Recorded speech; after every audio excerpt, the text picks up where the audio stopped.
is about nurturing the spirit, ensuring that even in the depths of ice, moments of peace endure.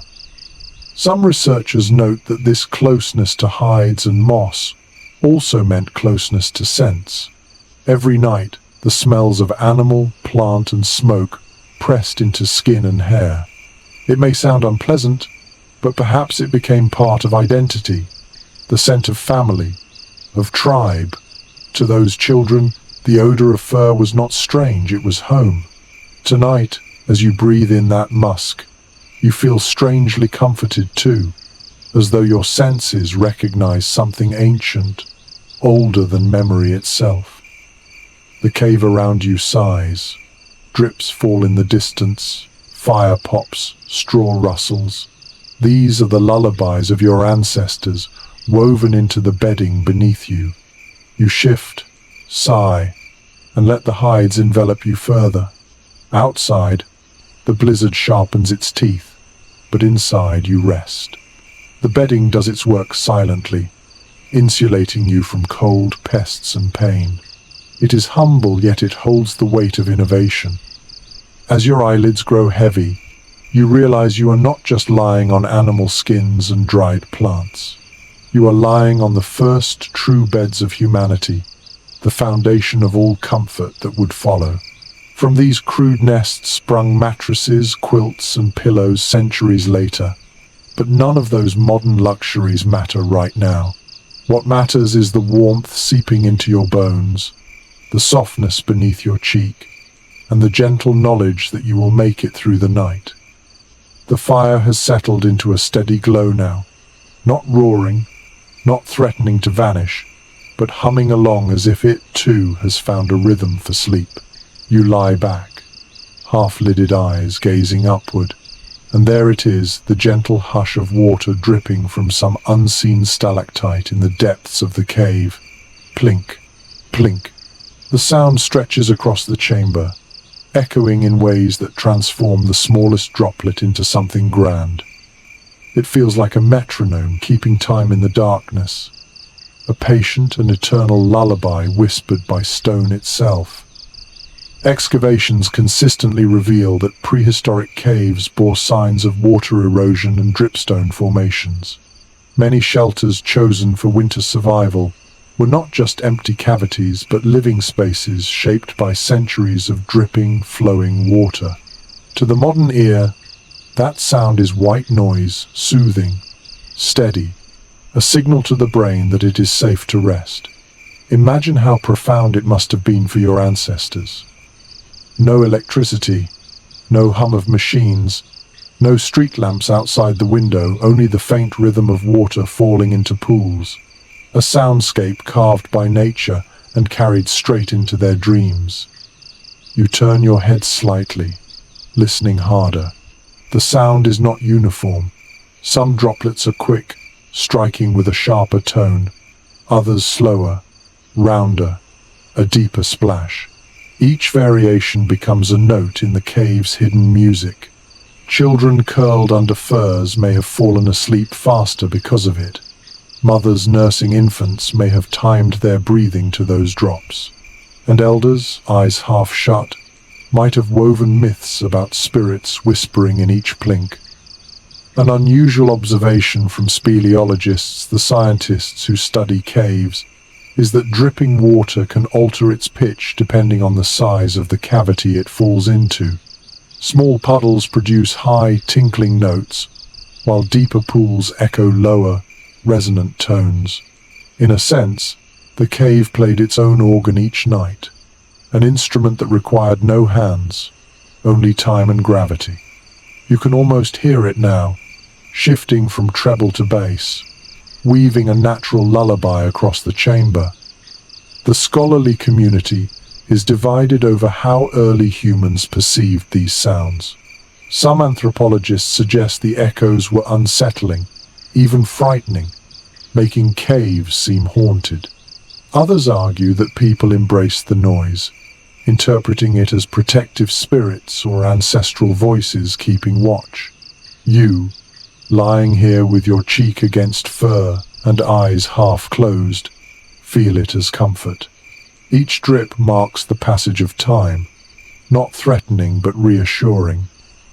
It says, "The cave is alive, but it means you no harm." Your nose catches another layer of scent, now damp air stirred by droplets striking stone. It carries the faintest mineral tang, sharp like iron, yet refreshing. The smell mixes with smoke, hides, and moss to create a cocktail of earthbound aromas. Oddly enough, it is not suffocating. Instead, it is grounding, tethering you to the present moment. You think of modern sound machines that mimic rain or waterfalls, sold to help restless people sleep. Your ancestors had the original version, right here, free and endless. Some researchers believe this acoustic environment contributed to deeper sleep cycles. The steady rhythm may have lulled bodies into slower heart rates and longer breaths, much like a lullaby does for infants. The theory has its detractors. Of course, others claim the irregularity of drips could just as easily wake people. Still, when you let yourself imagine lying here night after night, the pattern becomes hypnotic. Your mind begins to sync with it, your thoughts spacing out like the drops themselves. There is a quirky little detail uncovered at certain sites. Dripstone formations near bedding areas often bore small indentations where people may have collected water in skins or gourds. It seems that not only did they listen to the water, they lived by it. A drip might lull you to sleep while also filling tomorrow's supply of drinking water. Dual purpose, practical and poetic. Tonight, as you listen, you imagine a gourd catching those plinks, a steady resource gifted by the cave's own heartbeat. The drip echoes further into the chamber, mixing with the crackle of embers.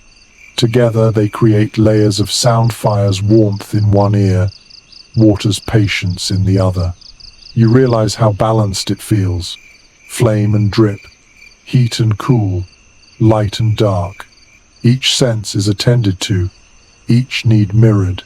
The cave provides not just walls but a symphony. Sleep doesn't creep in through silence, it flows in through harmony. You shift on your bedding, noticing how every movement carries into the quiet. A rustle of straw, a sigh from someone nearby, all swallowed into the greater resonance. The dripping water becomes a backdrop, masking small disturbances, smoothing rough edges. It is like the hum of traffic lulling modern sleepers, only purer, untouched by human machines. Perhaps this was one of nature's gifts, sound designed not to distract but to cradle. Some elders, you imagine, might have told children that the droplets were messages from the spirit world, each plink a word, each echo a reminder that ancestors lingered. In fact, some scholars argue that caves themselves were viewed as liminal spaces, the thresholds between the living world and the underworld. If so, then these water sounds would have deepened that mystique. Yet even if interpreted as otherworldly, they weren't always feared. Instead, they could be reminders of protection, of unseen presences keeping watch while the family slept. Your eyes droop as you follow the rhythm. You don't count the drops, they count you, marking your slow surrender into rest. Every plink is a nudge downward, every echo a hand guiding you deeper. You let it happen, no resistance, just trust. Before you drift fully, you remember a modern experiment where volunteers slept inside caves for weeks without clocks or sunlight. Many of them reported unusual dreams, vivid and immersive, often tied to the sound of dripping water. One volunteer even claimed they felt the cave was breathing with them. Whether that was real or imagined, you can sympathize. Right now, the cave feels alive. Its drips a pulse in your ears, synchronizing with your chest. Outside, the storm howls, but you barely notice. Wolves, snow, cold, they are muffled into nothingness. Inside, only fire and water remain, ancient opposites blending into one gentle song. You curl closer into your bedding, body loose, mind softened, and accept the lullaby. You may not know if this is superstition or science, comfort or coincidence, but tonight, the dripping water belongs to you. It will carry you into dreams as faithfully as it has carried countless generations before. Smoke curls upward in lazy spirals, finding its way to the roof of the cave, where soot marks spread like dark wings. You watch the fire's breath stretch higher, thinning as it climbs, and then pooling in a heavy haze near the ceiling. It clings there, stubborn, only escaping through cracks and fissures invisible in the shadows. Your lungs catch slightly with each inhale, but you've already learned to live with it. This is the price of warmth and safety, air that scratches at the throat, eyes that water, yet bodies that survive. Most archaeologists agree that soot deposits are among the clearest signs of long-term cave habitation. When excavators tilt their lights toward ceilings, the blackened crust tells its own story. Years upon years of hearths burning in the same spots. Families, seasons, generations, layer after layer of smoke, sealed into stone like an archive. To the untrained eye, it looks like nothing more than dirt. But to experts, it's a diary written in charcoal, proof that people found this air breathable enough to endure, even when it wasn't exactly pleasant. You cough lightly, but then chuckle at the thought. Even discomforts can feel comforting when they are familiar.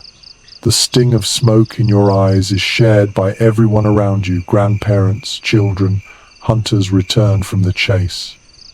It is communal irritation, softened by laughter and habit, a modern oddity. Researchers who replicated cave living in controlled settings reported that some volunteers claimed to miss the smoke after leaving. They described it as part of the cave's personality, a smell that became inseparable from memory. Tonight, you can understand that strange affection. Archaeologists continue to debate how ancient people managed ventilation. Some propose they built small fires near cave mouths, letting drafts carry smoke outward. Others insist larger hearths were placed deeper inside, smoke pooling, until winds eventually dragged it out. Neither explanation fully satisfies. You sit in the haze and realize both might be true solutions, shifting with cave design, weather, or simple necessity. What matters isn't perfection but survival. Breathing a little smoke was better than freezing to death outside. Still, the body adapted in clever ways. You notice how those around you stay low, close to the floor where air is clearer. Infants rest in hollows lined with hides, where smoke has thinned. Adults crouch, never standing fully upright unless necessary. It becomes instinct, a posture born of survival. You too are just lying lower, drawing each breath carefully, savoring the difference between fresh air near the ground and the heavier layer above. One odd but delightful detail unearthed in some caves: stalactites coated with soot, darkened permanently by smoke that brushed them nightly. Imagine the cave itself slowly transformed by each exhale of fire.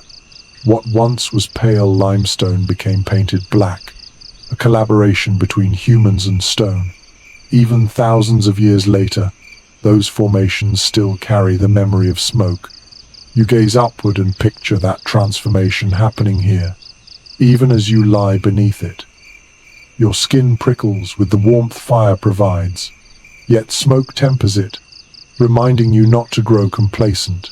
You think about balance: too much fire and the cave suffocates, too little and the cold steals your rest. The line between comfort and danger is razor thin. Families must have learned through trial and error, adjusting, experimenting, teaching each generation how to tend flames just enough. Specialists remain split on whether fire tenders were chosen by role. Perhaps certain adults always kept watch, or if everyone took turns. Either way, the presence of smoke was constant, woven into every night of winter.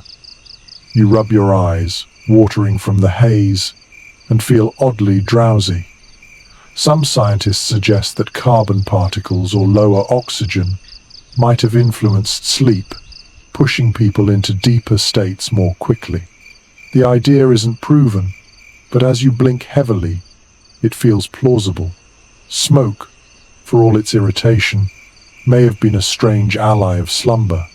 Your ancestors, dozing with watery eyes, might have slid into dreams faster than they ever would have under clear skies. The sound of crackling wood continues, each pop a reminder that smoke is always moving. It snakes upward, reshaping shadows, curling into invisible paths. You imagine the cave roof mottled with scars of flame, layers of soot mingled with dripping minerals. Over centuries, smoke became part of the geology, fossilized evidence of nights like this. Without words or symbols, people inscribed their presence into stone, simply by surviving. An unusual observation by modern cave explorers is how the smell of old soot lingers even in caves abandoned for millennia. Step into one, and you may still detect faint char, a whisper of fires long gone. It is a sensory time machine, pulling you back across eras. Tonight, as smoke weaves through your hair, you know that someone, thousands of winters ago, lay in this same haze, eyes watering, lungs adjusting, yet heart slowing into rest. The children stir, some coughing softly, but no panic follows. Parents soothe with gentle pats, murmurs blending into the crackle. The group has accepted smoke as part of life, not an intruder. You realize this acceptance is a kind of wisdom resisting what cannot be changed, only wastes energy. Instead, they folded discomfort into routine, even into comfort. Smoke meant warmth. Smoke meant company. Smoke meant you could close your eyes and expect to wake again.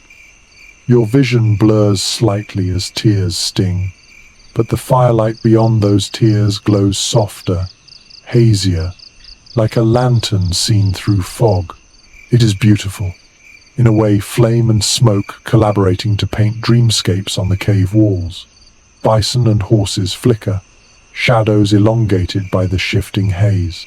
This theater of smoke and light must have entranced children, their first stories written in vapor. Maybe that's how myths of spirits in the flames began, or how elders explained the blurred visions of half-sleep. You let your breath fall into rhythm with the fire's sigh. Inhale, cough lightly. Exhale, relax. Your body knows what to do, even as lungs negotiate with haze. A warmth spreads through your limbs, making the sting in your eyes feel minor, manageable. Comfort here is not the absence of hardship. It is the art of resting despite it. As you nestle deeper into your bedding, the smoke above thickens, but you pay it little mind. You know it will find its way out eventually, slipping through cracks and mingling with storm winds. For now, you remain inside its embrace. Your eyes close, and you imagine that blackened ceiling stretching across centuries, carrying memories of every flame, every family, every night where survival and sleep intertwined. And with that thought, you let the smoke cradle you into dreams. The fire breathes steadily, its glow softening the rough walls, and the bedding cradles your weight. Yet warmth does not come from flames alone. You notice the closeness of bodies around you, kin pressed side by side, shoulders brushing, breaths mingling in faint white clouds. The hides stretch across not one figure, but many, wrapping everyone together. It is a blanket of fur and flesh alike, a shared cocoon spun out of necessity. Archaeological evidence, strongly suggests that communal sleeping was the norm in prehistoric caves. Bones, hearths, and bedding layers are often found grouped tightly, as if entire families slept in circles. This pattern implies more than convenience. It reflects survival strategy. When bodies share heat, energy loss slows. Each person becomes a furnace for the next. In frigid winters, this was no small advantage. It meant the difference between waking to hunt again or never waking at all. You feel the warmth immediately, not just as temperature, but as comfort. A hand brushes against yours, not intentional, just gravity pulling limbs together. You don't flinch. Instead, you let the contact remind you that you are not alone. The cold outside can bite all it wants inside. You are part of a greater warmth, a human hearth. Among the more curious discoveries in anthropology is the suggestion that synchronized sleep rhythms may have emerged from such arrangements. When one person stirred, others adjusted, settling again into collective stillness. Modern studies of people who camp without artificial light show that their sleep cycles often align naturally. Imagine that here, a dozen individuals drifting into slumber at nearly the same moment, their breathing gradually sinking, the entire group moving as if one organism. The cave itself must have hummed with that rhythm, like a great sleeping animal. Researchers remain divided on whether communal sleeping fostered stronger social bonds or bred constant friction. One side argues that nightly closeness built trust and empathy, the foundation of cooperative hunting and shared survival. The other suggests it caused tension, snoring, coughing, fidgeting, and the loss of private space. As you shift slightly against your neighbor's shoulder, you can believe both. Perhaps there were nights of annoyance, but in the face of blizzards and predators, the need for unity outweighed any irritation. Your senses expand in this nest of warmth. You hear the layered breaths around you, some slow and heavy, others quick and shallow. Each voice adds texture to the soundscape. A child sighs in sleep, the exhale thin and high. An elder's chest rumbles with a deeper rhythm. All blend together into an accidental symphony. You match your breathing to it without realizing, falling into step with the group's collective pulse. One unusual observation from modern recreations: people sleeping in close quarters often experience lower stress hormones compared to those isolated. There is a calming effect in hearing others nearby, in feeling subtle touches of warmth. Loneliness evaporates. Even today, some cultures keep the tradition of group sleeping, not only for warmth, but for emotional comfort. You sense that comfort acutely, an invisible safety net woven out of proximity. The hides smell faintly of musk and smoke, but also of kin. Your nose catches the unique human scent, salty, earthy, familiar. It is not perfume, but it is identity. To children, the smell of family meant security. To you, pressed into this communal cocoon, it signals that you belong. The cave may be stone and cold, but the people make it a home. Of course, not all nights were tranquil. Imagine arguments carried into the bedding, siblings squabbling, couples bickering, someone claiming more space than their share. Perhaps laughter followed, or perhaps sulking silence. Academic circles have long discussed whether this closeness amplified conflict or created resilience. Maybe both. You can almost hear echoes of a grumble or a chuckle, fading into eventual snores. Even discord becomes small when exhaustion settles in. You shift again, feeling how hides stretch taut across multiple bodies. It is not like your modern blanket, tailored to one sleeper. Here, coverings belong to everyone. If one tugs, the others adjust. The fabric of rest is literally shared. This requires cooperation even in unconsciousness. That lesson, subtle yet profound, shaped human culture. To rest well, you had to yield a little comfort for the group. Tonight, you give up a corner of hide, and in return, someone else's warmth shields your spine. The fire pops, sending sparks briefly skyward, and heads stir reflexively. No one rises. The danger is minimal, and trust carries the group. You think about how these reflexive checks, glances, murmurs reinforce safety. Someone is always close enough to wake if needed. You are never unguarded, not in such intimacy. Predators may roam outside, but inside, human warmth is both armor and reassurance. You close your eyes, letting yourself melt deeper into this pile of humanity. Each movement is absorbed by the whole, your weight carried by more than just bedding. It is carried by trust.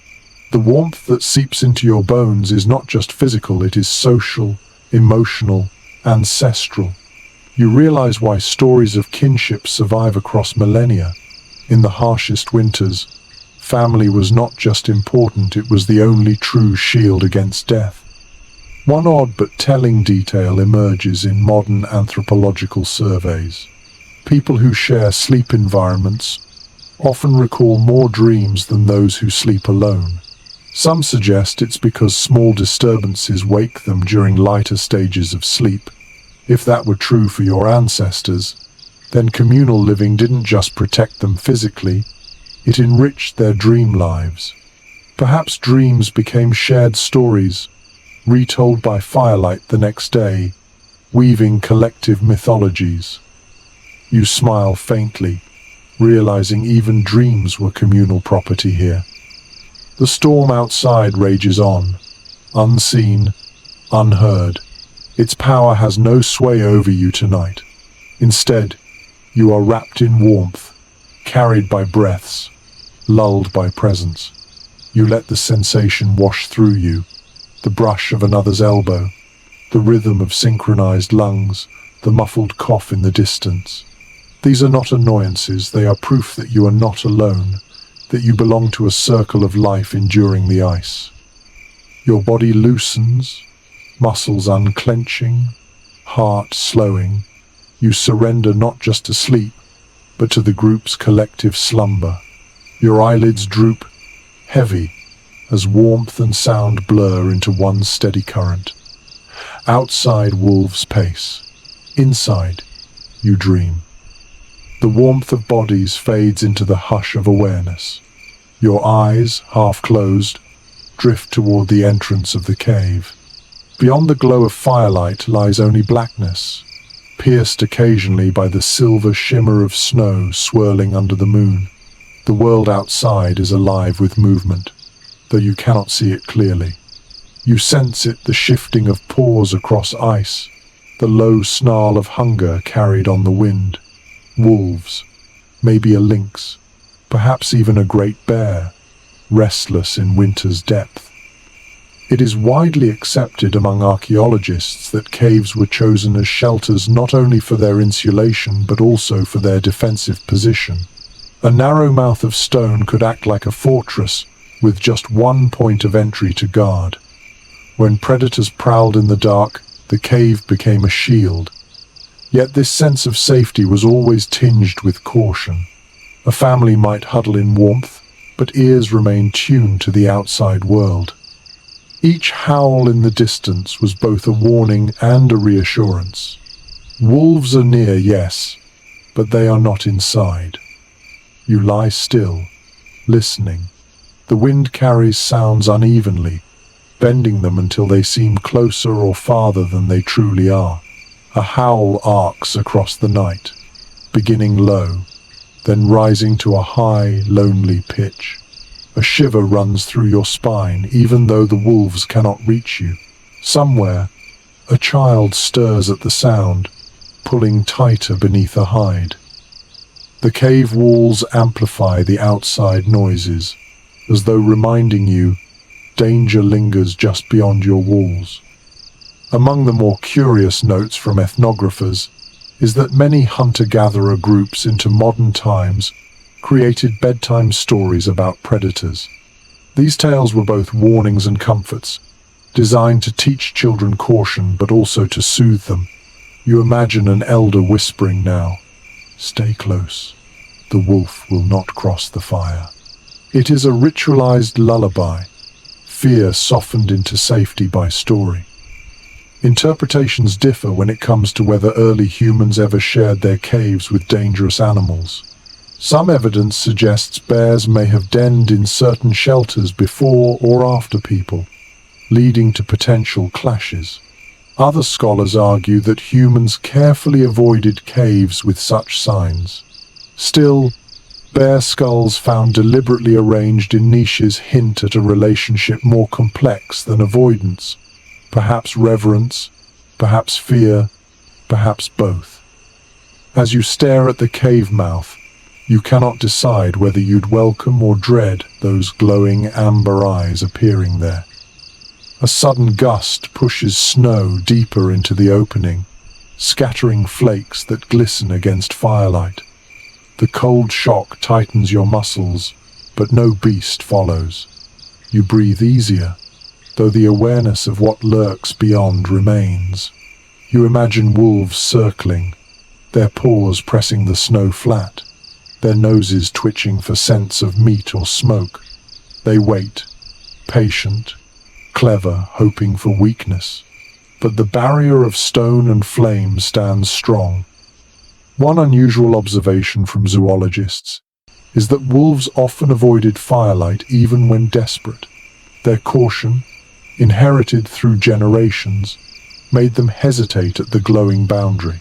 For your ancestors, this meant a powerful advantage.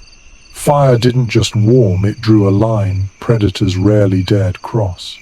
Tonight, as flames flicker near the entrance, you see how their glow becomes an invisible wall, an unspoken command. Stay away. Still, the night stretches long. You wonder what it must have felt like to sleep lightly, ears always tuned for change. Even with warmth and kin, vigilance never fully lifted. Perhaps that is why people took turns tending the hearth, because the true fear wasn't freezing. It was waking to a shadow stepping inside. Specialists remain split on whether night watches were formalized roles or simply instinctive insomnia among some members of the group. You can almost picture one person now, eyes half open, watching the cave mouth while others drift deeper into dreams. The fire cracks, briefly flaring bright, and the shadows it casts seem to leap like intruders across the stone walls. You blink and realize it is only illusion. Yet illusions themselves had power here. How many times did a half-dreaming figure believe they saw a predator in the flicker, only to sigh in relief when it vanished? Perhaps those moments seeded myths of spirits pacing at the threshold, guardians or tricksters, keeping sleepers alert. You draw your hide closer, ears still pricked for the faintest sound. Beyond the storm's howl, you think you hear crunching paws. Maybe it is only branches snapping under ice. Maybe not. That uncertainty was constant in cave life each night, a wager with nature. You rest anyway, because rest is not optional. It is an act of faith, trusting that stone and fire will hold.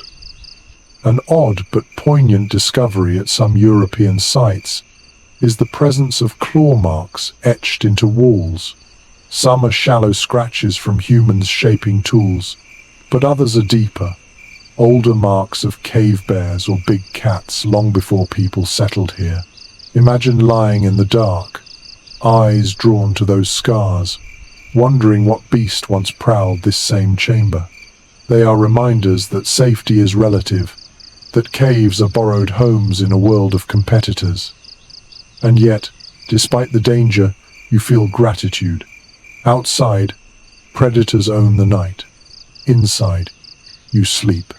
You surrender to drowsiness, knowing that stone wraps you, that fire warns intruders, that kin breathe beside you. The world beyond the entrance may be filled with hungry eyes, But tonight those eyes cannot touch you. The wolves will circle, the snow will fall, the wind will gnash its icy teeth. But here, in your hollow of stone, you are wrapped in warmth, in trust, in the fragile but stubborn gift of rest.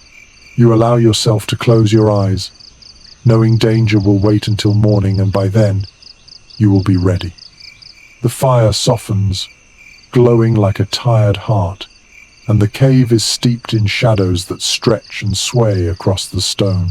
You lie back, lids heavy, and begin to notice how those flickering shapes become stories all their own. The bison etched on the wall seems to stir, head lowering as if grazing. A jagged crack in the rock morphs into a hunter's spear. Even the curves of the ceiling mimic the swell of mountains outside. It is not stillness you see, but a moving theatre, an endless play of light and stone. Excavations at Paleolithic sites show evidence of deliberate use of fire near painted surfaces, suggesting that early artists may have understood how flicker transformed their work. It is widely accepted among researchers that shadows gave the art motion, breathing life into static figures. Children lying on bedding would have seen not just ochre lines but herds running, predators stalking, spirits leaping. Sleep came not in silence but through immersion in this visual dreamscape. You blink slowly, mesmerized. The shadows lengthen, shorten, ripple. Your mind begins to play tricks, turning the randomness of light into coherent patterns. A horse gallops. A bird spreads its wings. Perhaps this was humanity's first cinema. Stories performed by flame long before words etched them. It is hypnotic, this unintentional show. You understand how imagination and sleep blurred together in these spaces. A curious little finding from cave excavations: soot, stained bones with sharpened ends, possibly used as primitive lamps. Researchers believe these bones were filled with fat and lit, casting longer, steadier glows against walls. That extended the shadow play, creating slower, more deliberate dances of light. Imagine lying here, eyes drifting shut, watching a lamp-fed shadow stretch across the ceiling like a migrating bird. Even dreams might begin with those illusions, carried forward into the night. Interpretations differ when it comes to whether these shapes inspired myths or merely entertained restless minds. Some scholars suggest the shadow shows birthed ritual spirits of animals returning through art, guiding hunters in dreams. Others argue it was simpler, a distraction that soothed children and calmed nerves before rest. Neither explanation is certain, yet as you watch shapes stretch and flicker, you realize it doesn't matter. Whether divine or mundane, the result is the same: peace, fascination, the gentle surrender to drowsiness. You let your eyes wander along the jagged stone. The cracks and bulges create endless possibilities: faces, beasts, landscapes. A child whispers softly, pointing to a shadow that looks like a bear. An elder chuckles, weaving a tale about a great spirit watching from above. The story doesn't last long before the rhythm of breathing takes over, but the impression lingers. The cave itself has spoken, its voice a chorus of shadows.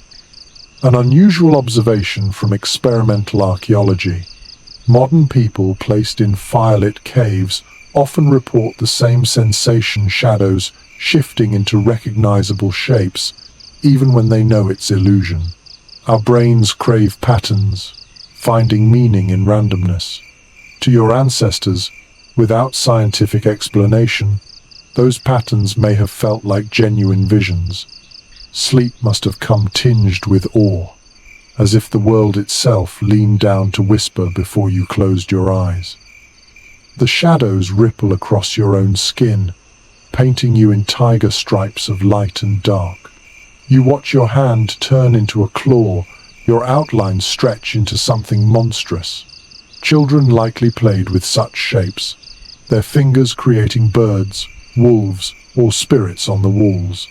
In those playful acts, comfort grew. Fear of the dark melted into laughter, then into slumber. You can almost hear giggles echoing through the chamber, soon swallowed by yawns. Researchers remain divided on whether such nightly shadow shows were intentional or incidental. Did people build fires precisely to animate art, or was it a happy accident of survival? Specialists have yet to settle this debate, but you feel the truth lies somewhere in between. Fire was necessity, art was expression, and together they made nights magical. No one needed to plan it, shadows danced regardless, and people embraced the wonder. The fire crackles again, flaring briefly, and the shadows leap wildly, chaotic, dizzying.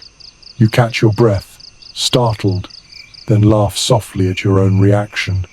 How many times did your ancestors do the same, startled awake, heart racing, only to realize it was nothing but light and stone?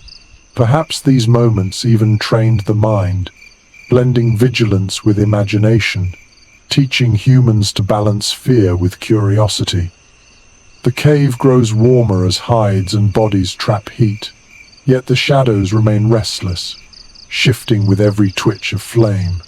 You begin to let them blur, no longer seeking meaning, simply watching movement. The effect is hypnotic, like staring at ocean waves or drifting clouds. Your thoughts grow slow, your body heavy. The shadow play is no longer entertainment but a pathway, easing you gently into the threshold of dreams. One odd but compelling idea from certain scholars that early humans may have practiced a form of guided dreaming through such rituals. By focusing on shapes before sleep, they carried those images into their subconscious, where they mingled with memory and desire. Dreams of bison, horses, and hunts may have begun as shadows on the wall. You find yourself nodding, believing it easily, as you let the last image linger behind your eyes before shutting them fully. The storm outside rumbles faintly, but here, inside, you are cocooned in light and illusion. Fire has given you warmth, but shadows have given you stories, bridges into another world. You sigh, smile faintly, and allow the cave's moving pictures to fade as dreams take over. The fire softens into glowing coals, its frenzy spent, and the shadows calm with it. Around you, the circle of kin settles deeper into stillness. Yet you notice something new beside the bedding. Within arm's reach lie the tools of survival. Flint blades glint faintly, a spear leans against the wall, and a hammerstone rests heavy where anyone can grab it. Even in slumber, the instinct to prepare never leaves. To drift unarmed in a world of predators would be unthinkable. Most archaeological sites with traces of prehistoric living show not only hearths and bedding, but also clusters of tools scattered around sleeping areas. It is generally accepted by researchers that people kept weapons close at night, not neatly stored away but ready to grasp in a heartbeat. The cave was a home, yes, but it was also a fortress. Sleep could not mean total vulnerability. Stone edges and wooden shafts were guardians as much as fire and walls. You imagine the sensation, lying down with a flint knife under your palm, its edge sharp enough to slice hide or fend off a wolf. The cold stone presses into your skin, uncomfortable but comforting all the same. Like modern people locking doors or setting alarms, your ancestors relied on these tools as reassurance. Each weapon whispered silently, "Rest. I am here if danger comes." Among the more unusual findings at certain European sites are caches of tools tucked into niches near bedding areas. They weren't just scattered randomly, they were arranged, as if deliberately kept close but out of the way of sleep. One peculiar discovery even showed spear points arranged in a fan shape around a hearth, almost like a circle of silent sentinels. Was this mere convenience? or a ritual gesture. Scholars continue to debate. You can almost picture someone placing each spear deliberately before lying down, a bedtime routine as habitual as brushing teeth today. You roll slightly in your bedding, feeling the weight of a hypothetical blade at your side. The thought steadies you. Even if predators dared the fire's edge, even if another band of humans intruded, you would not be empty-handed. The flint is there. The spear is near. The tools themselves become part of your body, extensions of instinct, even while your mind drifts. Of course, not every tool was meant for violence. Some were for comfort scrapers for cleaning hides, bone awls for stitching, hammerstones for cracking marrow. Kept close, they ensured the next day's work began swiftly. Imagine waking before dawn, hunger gnawing, and reaching without thought for a scraper to finish preparing meat. Tools at the bedside meant efficiency, a rhythm of life where work and rest intertwined seamlessly. An odd but delightful observation from modern experimental archaeologists. When they attempt to live as Paleolithic people did, many report feeling strangely secure when sleeping with a stone tool nearby. Even though they know predators won't attack them in controlled environments, the sensation of holding something sharp eases their rest. Perhaps the comfort is primal, buried deep in human memory. Tonight, you feel that same ancient reassurance, your hand curled, as if gripping a blade even in sleep. Researchers remain divided on whether these tools were considered ordinary objects or imbued with symbolic power. Some argue they were mere necessities, scattered casually. Others suggest they were more than that, extensions of identity, talismans against fear. The truth likely lies in between. A knife was both tool and charm, both weapon and reassurance. Sleep, in this light, was never just physical, it was spiritual as well, an act bolstered by the presence of stone guardians. You let your gaze wander to the spear by the wall. Its shadow stretches long, doubling its size in the firelight. The shaft seems alive, a sentinel standing watch. How many generations stared at such silhouettes, trusting them as much as they trusted the fire itself? A spear was not only wood and flint, it was the embodiment of survival, the answer to hunger, the barrier against predators, the guardian of night. Its presence beside your bedding is as calming as the warmth of the fire. One peculiar detail from digs in France and Spain: some flint blades found near sleeping areas were deliberately blunted, their cutting edges worn smooth. Were these tools retired, kept as relics of hunts past? Or perhaps they were safe versions left near children, teaching them the habit of sleeping with stone without the risk of cuts. Interpretations differ, but the idea is charming that even in prehistory, children may have had practice tools, echoes of adult habits guiding them gently into tradition. The cave sighs with night sounds, the crackle of coals, the drip of water, the shifting breaths of sleepers. Yet layered beneath it is the quiet confidence of tools nearby. Your ancestors slept not in helplessness, but with stone and bone within reach. It did not erase danger, but it dulled fear enough for rest to come. You imagine waking suddenly at a noise, the snap of a branch, the growl of a beast. In that moment, your hand would already know where to reach, your body rising half from instinct, half from practice. That readiness was part of sleep itself, woven into the posture of rest. To sleep deeply meant to sleep armed, to let the mind wander while the body stayed coiled like a spring. There is a scholarly debate about whether such vigilance led to fragmented, lighter sleep among early humans. Some argue that constant readiness kept slumber shallow, reducing restorative cycles. Others counter that shared warmth, predator barriers, and tools together provided enough security for true deep sleep. Perhaps the answer is not universal but situational. Some nights heavy with exhaustion after hunts, others lighter, restless, ears tuned for danger.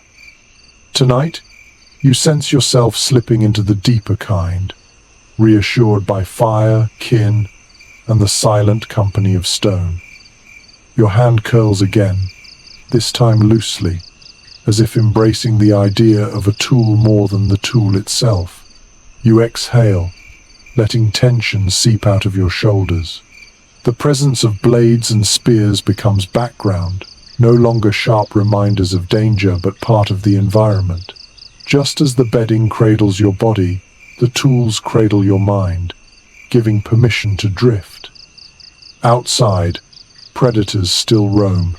Inside, shadows still shift. But here, in this circle of warmth, every detail has been prepared. Fire tended, hides layered, kin gathered, tools waiting. The stage is set for slumber, and you yield to it fully. The coals dim further, their glow steady but soft. Your eyelids drop, your breath slows, and your last thought before dreams arrive is this: safety is not the absence of threat, it is the readiness to meet it, even in sleep. The hours of night stretch on, longer than you are used to. Winter does this, the sun fades early, and dawn hesitates, leaving humans to swim through an ocean of darkness. Here in the cave, you feel it intensely. The fire's glow has dimmed to a bed of coals, barely enough to paint the walls, and the hush deepens. Your body notices the rhythm of the season as surely as your mind does. The nights are vast, demanding more sleep than summer ever would. It is widely understood among historians of prehistory that the cycle of rest followed the cycle of light. Without clocks or electric lamps, people moved with the seasons. Winter nights brought long hours of slumber, punctuated perhaps by waking intervals. Summer, by contrast, shortened rest, pushing people outdoors for longer hunts and harvests. This seasonal rhythm shaped not only sleep, but mood, energy, and survival strategies. You stretch under the hides, aware of the weight pressing more heavily than usual. The body craves stillness in winter, a slow burn of energy to last through lean times. Even today, modern sleep research finds that people often feel drowsier during darker months, an echo of those ancient rhythms. Your ancestors accepted it naturally. They did not fight the season.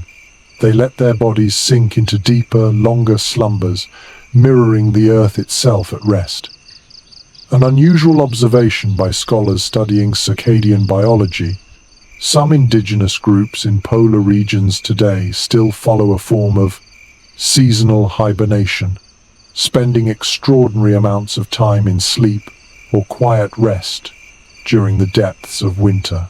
It isn't literal hibernation, like a bear, but it is closer to it than most modern lives allow.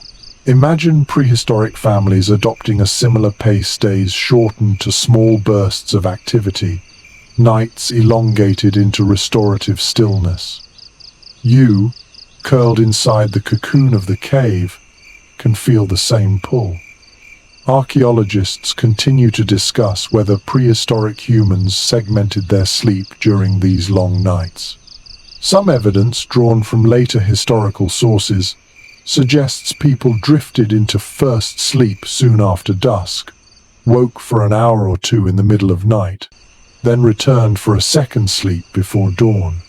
Others argue winter exhaustion encouraged long, uninterrupted slumber, especially when fire and bedding offered security. The debate lingers, unresolved, but both possibilities seem plausible as you lie here. Perhaps tonight will bring a single deep rest. Perhaps you will stir later, sit by the embers, then sink down again. Either way, the night grants you hours enough. The cave's air feels heavier now, cool and damp, but you are shielded. Hides and bodies conserve heat. Fire radiates a faint pulse, and your limbs sink deeper into softness. The rhythm of dripping water continues, a steady counterpoint to your heartbeat. Outside, the storm has quieted. Though the silence is deceptive, predators move silently, and snow muffles sound. Still, the cave muffles time itself, and you are aware only of slow, deepening rest. One curious little finding at certain sites: clusters of sleeping areas often appeared in semicircles facing the hearth. This arrangement may have helped distribute warmth evenly and allowed everyone to watch the fire if they awoke. But it also resembles ritual design, almost like petals around a center. Whether practical or symbolic, the effect must have been profound. To lie down in such formation, surrounded by kin, staring at a shared flame, was to embody unity. You feel it now, lying in the imagined semicircle, fire at your center like a sun within the night. You wonder what dreams came in such long winters. Did hunters chase mammoths across snowfields in their sleep? Did mothers dream of green summers and ripe berries? Did children imagine animals painted on walls stepping down into life? Dreams must have been vivid, stretched by hours of slumber, shaped by shadows and sounds. Anthropologists have proposed that myths may have grown directly from these long dreamscapes. The boundary between night vision and waking tale was thin, and both wove into culture seamlessly. The scholarly community is not unified on whether long prehistoric nights produced lethargy or creativity. Some researchers suggest extended darkness led to torpor, sluggishness, and depressive moods. Others argue the opposite, that long nights gave time for storytelling, art, and reflection, enriching social life. As you drowse here, you can believe both. There may have been nights of dull heaviness, but also nights when imagination soared, sparked by fire and shadow. You roll slightly, stretching legs that ache from crouching during the day's work. The bedding rustles, straw and hides shifting under your weight. Around you, bodies shift as well. Someone coughs softly. Another sighs. A child murmurs in dream. The communal nest breathes, adjusting itself like one large creature.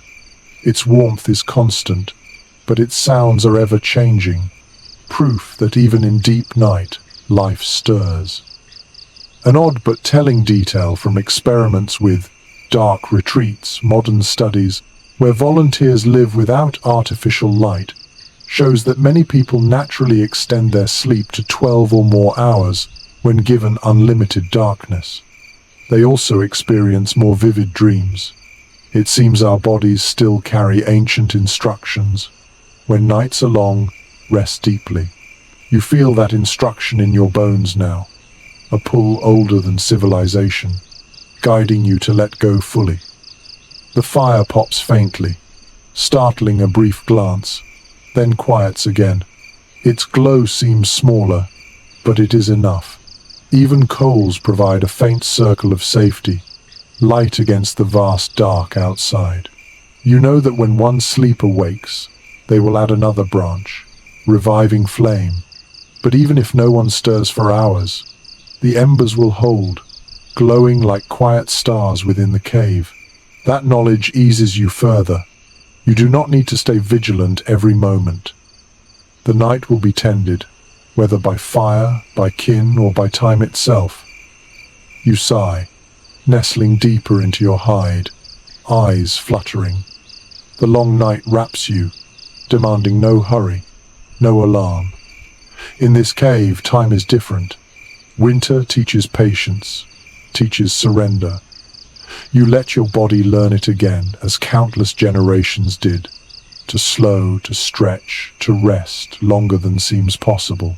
Sleep is not escape, it is survival, a rhythm aligned with the earth itself.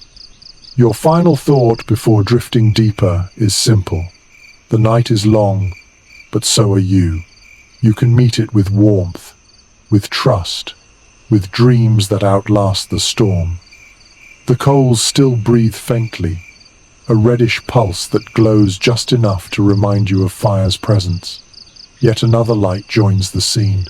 Through a narrow crack in the stone ceiling, silver filters down, soft and ghostly. Moonlight.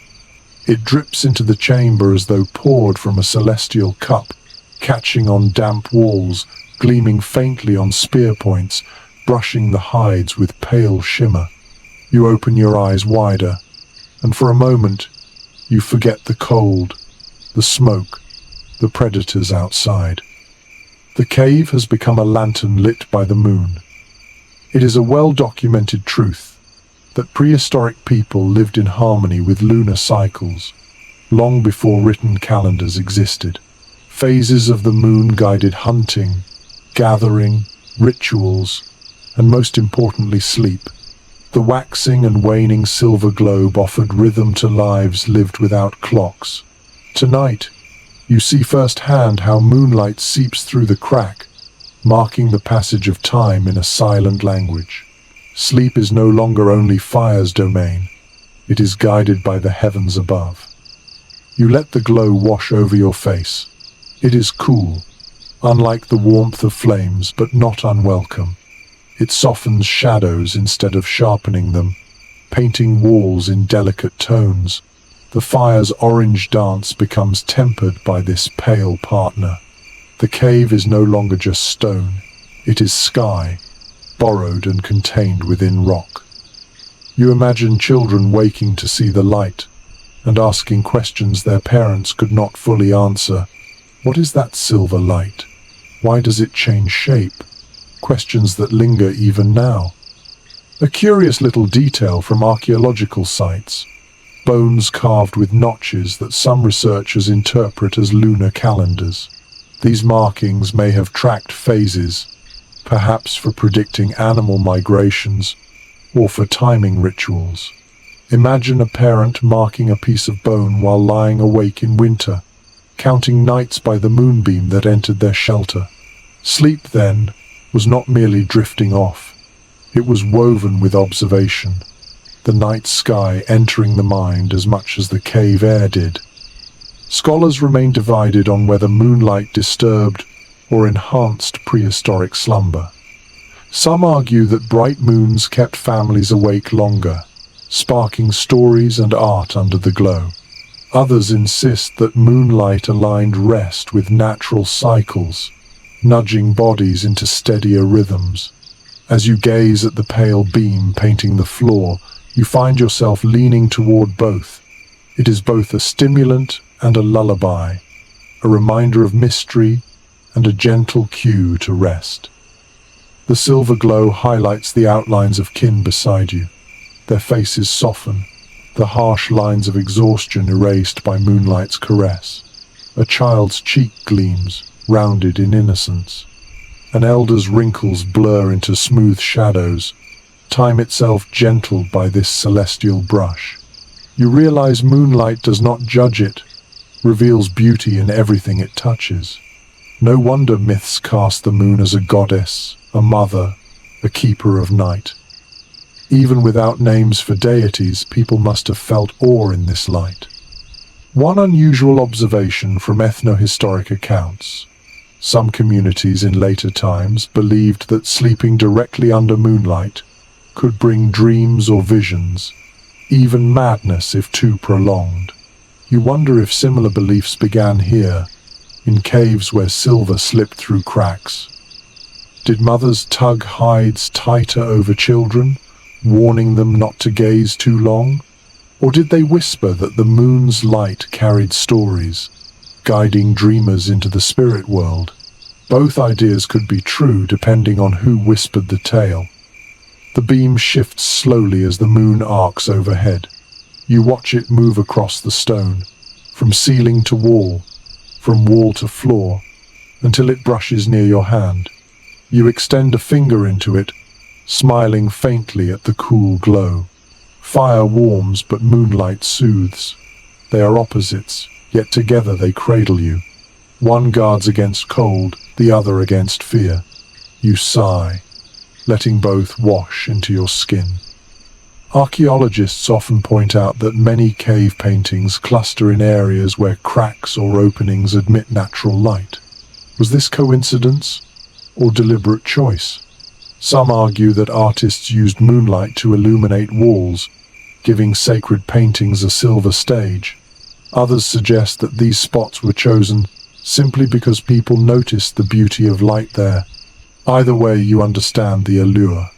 Tonight, even without ochre or charcoal, the walls feel alive under the moon's touch. The scholarly debate extends further.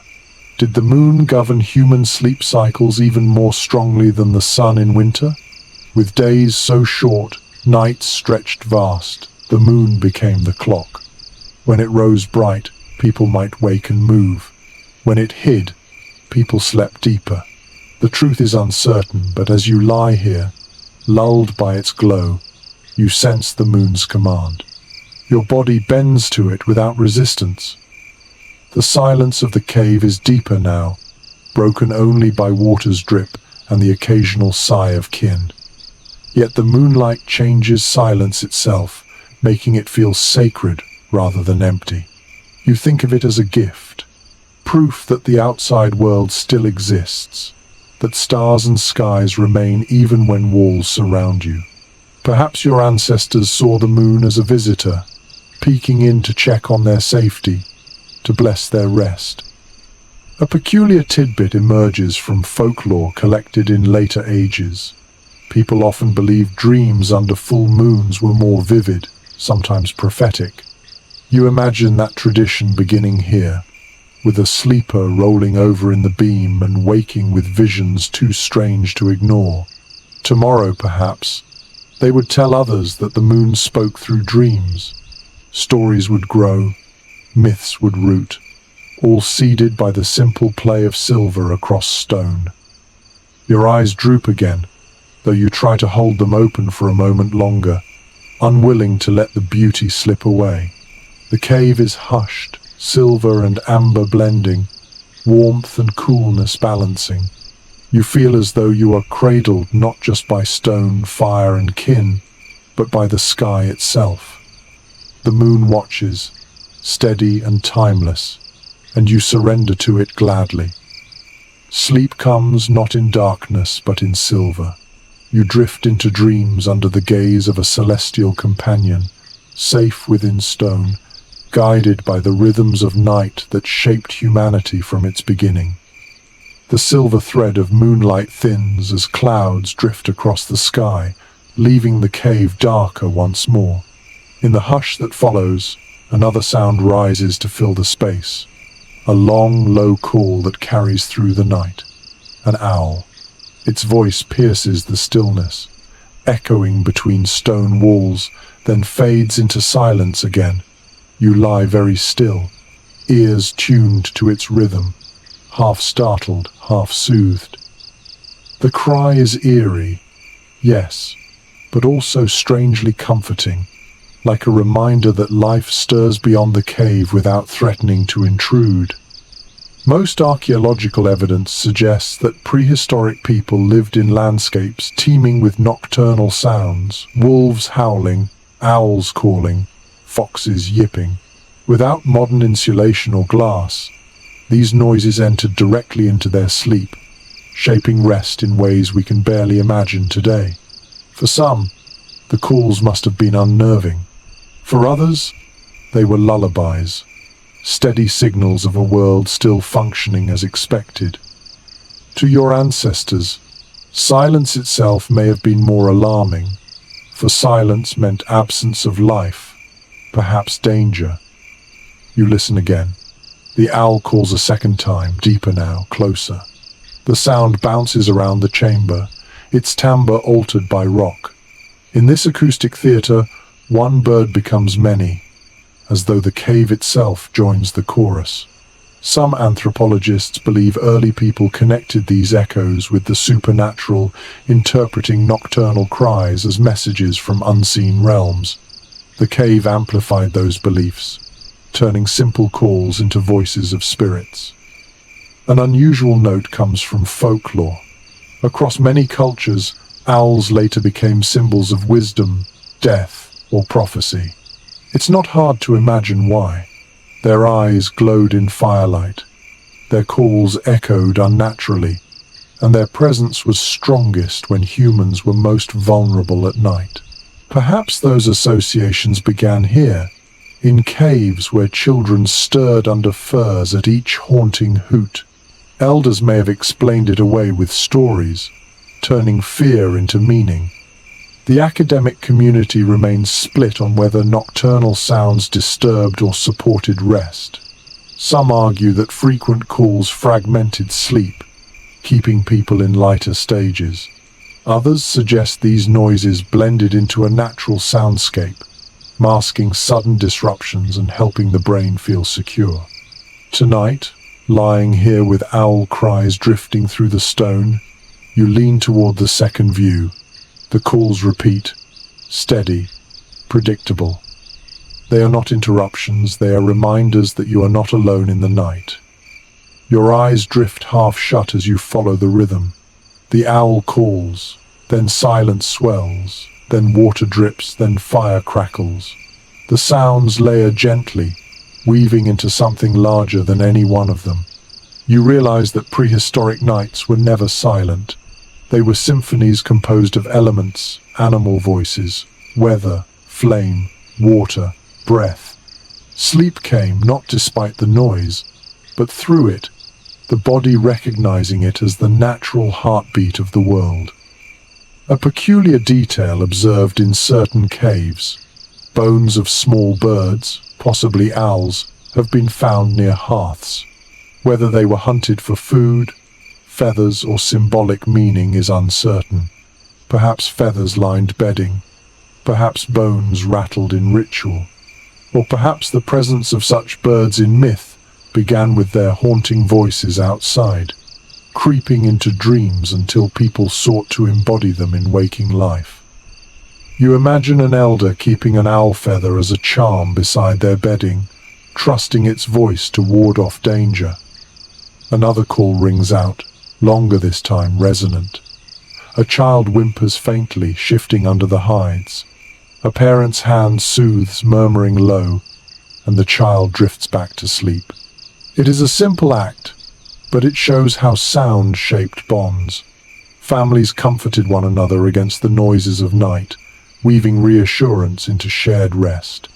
Even fear became communal, softened by touch and voice. You wonder how dreams absorbed these cries. Did sleepers imagine themselves flying with owls, gliding through forests under moonlight? Or did nightmares form, where glowing eyes watched from branches, unblinking, inescapable? Both are possible. Dreams are porous, and the night's soundtrack bleeds easily into them. Perhaps that is why myths grew so rich, because the line between waking sound and dream imagery was so thin. Specialists who study sleep in traditional societies note that natural noises often cue micro-awakenings without full disruption. You can picture it now. One person stirs at the call, opens their eyes briefly, glances at the glowing coals, then closes them again, reassured. These tiny moments stitch together into a long night's rest, lighter but no less restorative. The owl becomes part of the fabric of slumber, not a tear in it. The fire sighs again, releasing a puff of sparks. The owl answers, as though in conversation. You smile faintly at the idea. Flame and bird talking across the night, two guardians with very different tongues. The cave receives both voices and folds them into its stone body. You are just one listener, drifting at the edge of sleep, carried along by their duet. A curious little finding in acoustic studies. Some caves amplify certain frequencies, making owl calls louder or more resonant than others. It may explain why people felt them so significant. To a child growing up in such a cave, the owl might seem larger than life, its call omnipresent, impossible to ignore. Tonight, as the sound swells in your ears, you feel the truth of it. This bird's voice is not small. It is the night's anthem. Your eyelids sink lower, each call blending more seamlessly with your breathing. The owl cries again, but softer now, or perhaps more distant. You cannot tell whether it has flown farther, or whether you are already halfway to dreams. The cave holds you, cradled between stone and sound, between fear and comfort. Outside, predators pace, snow drifts, branches creak, but within, the voices of night are not enemies, they are companions. You surrender to them, letting their rhythm carry you across the threshold. In this cave, in this winter, even the owl's haunting song becomes a lullaby. Your belly feels heavy now, stretched after the evening's meal. The faint taste of fat still lingers on your tongue, smoky and rich from the fire. You close your eyes, but the memory of the feast hovers, strips of roasted meat shared hand to hand, marrow cracked from bones, bitter roots chewed slowly, and berries stored from autumn now wrinkled but still sweet. Food does more than fill you, it changes the way sleep settles in your body. Excavations of Paleolithic sites often reveal heaps of animal bones near hearths, charred on the edges, telling stories of what families ate before curling into hides. It is generally accepted that diets heavy in protein and fat helped sustain people through freezing winters. The body burned slowly, releasing heat long into the night. A belly warmed with reindeer meat or mammoth fat meant rest came faster, steadier. Tonight, you feel it yourself, the warm tide of food spreading outward, coaxing muscles into slackness. You roll slightly on your bedding, hearing straw creak beneath, and sense how food's weight anchors you. Sleep isn't only about fire, hides, or kin, it's also about what you've eaten. An empty stomach would gnaw restlessly, waking you with hunger pangs. A satisfied one drapes you in heaviness. Modern research echoes this truth. High protein, high-fat meals often induce drowsiness, as the body diverts energy into digestion. It seems science and instinct walk the same path. A curious little discovery from analysis of prehistoric dental ware shows traces of starch grains and plant fibers, proving that meals weren't all meat. People dug for roots, gathered nuts, dried fruits, even stored tubers for lean months. Imagine chewing on a tough root before bed, its earthy bitterness coating your mouth. Not a luxury, but a reminder that variety existed even in scarcity. Each bite shaped the night's rest differently, meat sedating, roots steadying, berries lightening the mood. Anthropologists continue to debate whether heavy meals late in the evening improved or disrupted sleep. One view suggests that digestion created warmth, perfect for slumber. Another argues that it stirred the body, making dreams restless or waking more frequent. Perhaps both are true depending on what was eaten, how much, and how weary the body already was. Tonight, though, your own experience leans toward the first. Full, warm, and exhausted, you feel sleep pulling stronger than ever. Your mind drifts back to the scene of the meal, firelight flickering over hands tearing meat, grease shining on lips, bones cracked with sharp stones to release marrow. The air thick with the smell of fat dripping into flame. Children chewing berries saved in woven baskets, red stains bright against their chins. Even laughter echoing, yes. Even in the harshest winters, meals could bring joy. That joy carried into rest, softening the body's edges. Sleep arrived not just from warmth, but from the memory of sharing, of bellies filled together. An odd observation noted by archaeologists. Traces of pine nuts and acorns appear in hearth ash at some sites. These small foods, easily overlooked, might have been roasted before sleep, releasing nutty aromas. Imagine lying here, nose catching that faint scent, even as eyes flutter shut. Food was not only sustenance, it was part of the atmosphere, woven into the lullaby of smell and taste. You sigh, feeling the heaviness deepen. Your limbs resist movement, your body surrendering to gravity.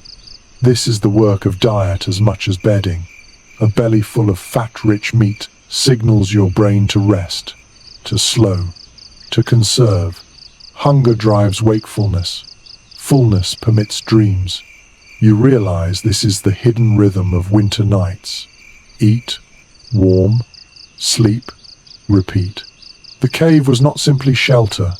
It was a dining hall, a hearth, a bed, all in one. The scholarly community is not in full agreement on how storage of food influenced sleep patterns. Some propose that groups who managed to store dried meats and roots slept easier, less troubled by hunger. Others argue that scarcity forced fragmented nights, with people waking to snack on small reserves. The truth may be varied. Tonight, in your imagination, abundance reigns. The meal was hearty, the leftovers safe from predators, and so you sink into uninterrupted slumber. You recall the taste of berries last slightly sour, tangy against the richness of meat. They brighten your mouth even now, a final flourish before sleep. Perhaps children clung to such flavors in dreams, imagining summers of abundance as they curled in winter hides. Food wasn't just fuel, it was memory. It was promise. To drift into dreams with a taste of sweetness must have softened even the harshest night. Another curious tidbit.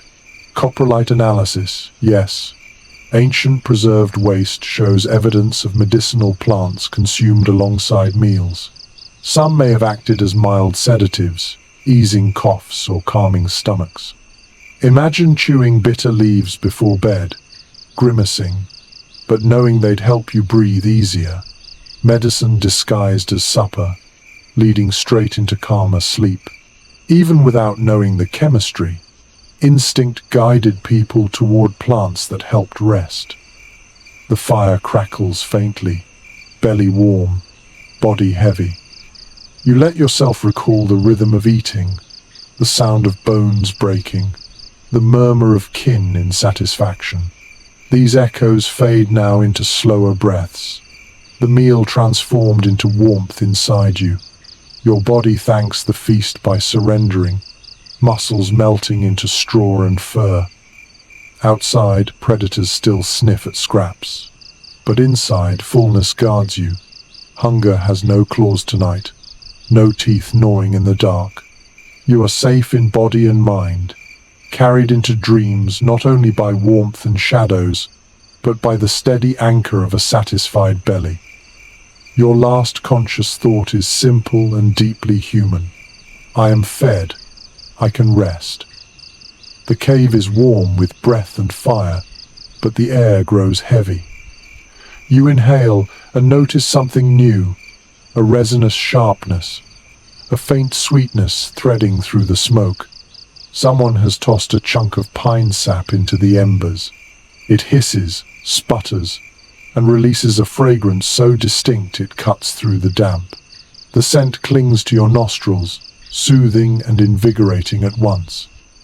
Archaeological findings from sites in Europe and the Near East revealed charred traces of resin and herbs in hearth ash, suggesting people intentionally burned plant material not only for light, but for scent and function.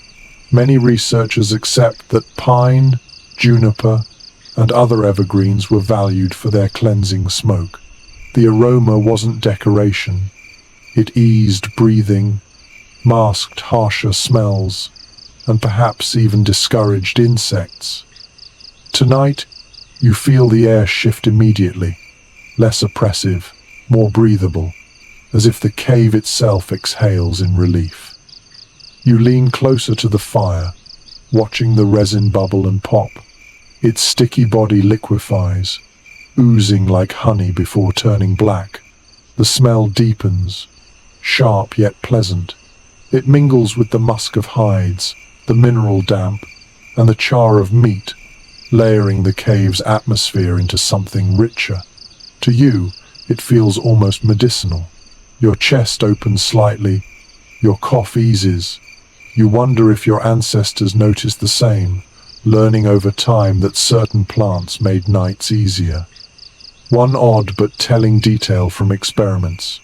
Burning pine resin releases antimicrobial compounds. While prehistoric people could not have known the chemistry, they may have recognized the effect: fewer coughs, fewer infections, cleaner air. Imagine them carrying bundles of resin, precious as firewood, reserved for winter nights when illness stalked. Inhaling now, you understand why. The air feels lighter, and your mind begins to quiet. Interpretations differ when it comes to whether herbs were burned deliberately for ritual or simply tossed in as fuel. Some scholars argue that aromatic plants played a spiritual role, carrying prayers in their smoke. Others insist it was pragmatic. Resin was sticky, flammable, and convenient. Perhaps both are true. Practicality and spirituality often blend in human life. Tonight, you suspect the ancestors enjoyed the dual benefit: cleaner lungs and calmer spirits. The smell triggers memories you don't own but can imagine: long forests of evergreens, needles crunching underfoot, sap sticky on fingers. Perhaps someone gathered the resin earlier in autumn, prying it from bark, saving it for moments like this. A small effort during daylight now ripples into night's comfort. You feel grateful, though you don't know whom to thank. The fire hisses louder as another piece is thrown in. Smoke thickens briefly, then spreads evenly through the chamber. Children cough at first, but then settle, their breathing quieter. An elder murmurs approval. The bedding shifts as bodies resettle. You realize this ritual, adding resin, might have been as much a nightly act as feeding the flames. In time, it would become habit, expectation, perhaps even tradition. A curious little discovery at some sites. Sprigs of herbs like yarrow and chamomile pressed into bedding layers. Whether for softness, pest control, or scent, their presence hints at a desire for more than bare survival. People sought comfort. Imagine lying on straw fragrant with crushed leaves, the smell lingering as you drift off. It is such a small thing, yet profoundly human. Even in caves, people wanted to breathe beauty. You stretch under the hides, inhaling deeply. The resin's aroma mingles with fatigue, pulling you closer to slumber. Your mind softens. You recall modern traditions: incense in temples, herbs in pillows, oils in lamps. They are not inventions of civilization, they are continuations of something much older. Tonight you smell the origin, raw and primal, yet as calming as any candlelit bedroom. The scholarly community is divided on whether these practices were widespread or localized. Some argue that herbal smoke was a universal tool across cultures. Others believe it was limited, shaped by local vegetation and knowledge. The truth is blurred, yet the result is clear. People discovered that sleep improves when air smells cleaner, sweeter, gentler. You feel that truth seep into your bones as you breathe more easily. You imagine the cave now layered in scents: musk of hides, tang of damp stone, char of meat, and now the bright sharpness of pine. It is a perfume of survival, earthy and grounding. Your eyelids flutter as the fragrance cradles you, a lullaby made of molecules. Sleep feels closer, not forced but invited, as if the air itself is coaxing you to rest. One unusual observation: in some cave chambers, resinous deposits are found far from hearths, smeared on walls or mixed into paints. Perhaps resin wasn't only burned but used as binder for pigments, or even as a ritual incense during painting. If true, then every sense, sight, smell, touch was engaged during nightly rituals. You lie here imagining artists coating walls under the same scent you now breathe, their minds sharpened by resin smoke as their children drifted to sleep nearby. The firelight flickers as resin flares bright, a final crackle before softening again. The cave fills with fragrant haze, gentler now, no longer harsh. Your lungs expand easily, and your heartbeat slows. The resin has worked its spell, whether through chemistry or suggestion. Sleep approaches like a tide, steady and unstoppable. You curl deeper into your hide, letting the scent linger. Outside, snow piles higher. Inside, the air is warmer, sweeter, safer. You smile faintly, knowing your ancestors found this comfort long before science could explain it. They discovered that to sleep well, one must not only fight cold but also care for breath. Tonight, you share in that ancient wisdom. And so, lulled by pine and smoke, you surrender to dreams, lungs and spirit both at ease. The fire glows steadily, resin still crackling faintly, and you turn your head toward a quieter corner of the cave. There, bundled tightly in hides and moss, are the children, small bodies curled against the rock wall, their cheeks ruddy from warmth, their breaths puffing faintly in the cool air. You watch them with a softness that comes unbidden, the way adults everywhere feel when gazing at sleeping children. Their presence makes the cave more than stone and fire.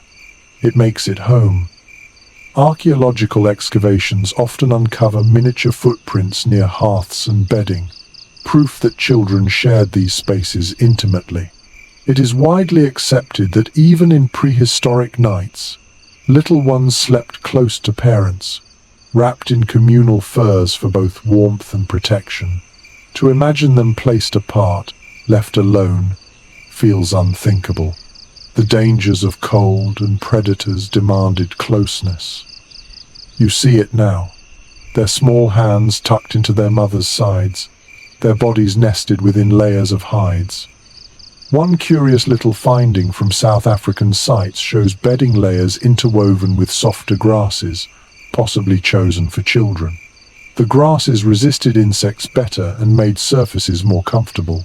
You picture parents gathering such materials deliberately, giving their children the best place to rest.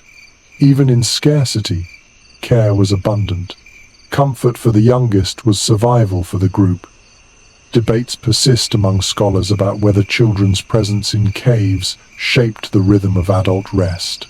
Some argue that constant waking feeding infants, soothing cries fragmented slumber. Others propose the opposite, that the sound of children breathing reassured parents, easing them into sleep. As you listen to the faint sighs and murmurs from the corner, you lean toward reassurance. The small sounds are not disruptions. They are proof of continuity, of life carried forward.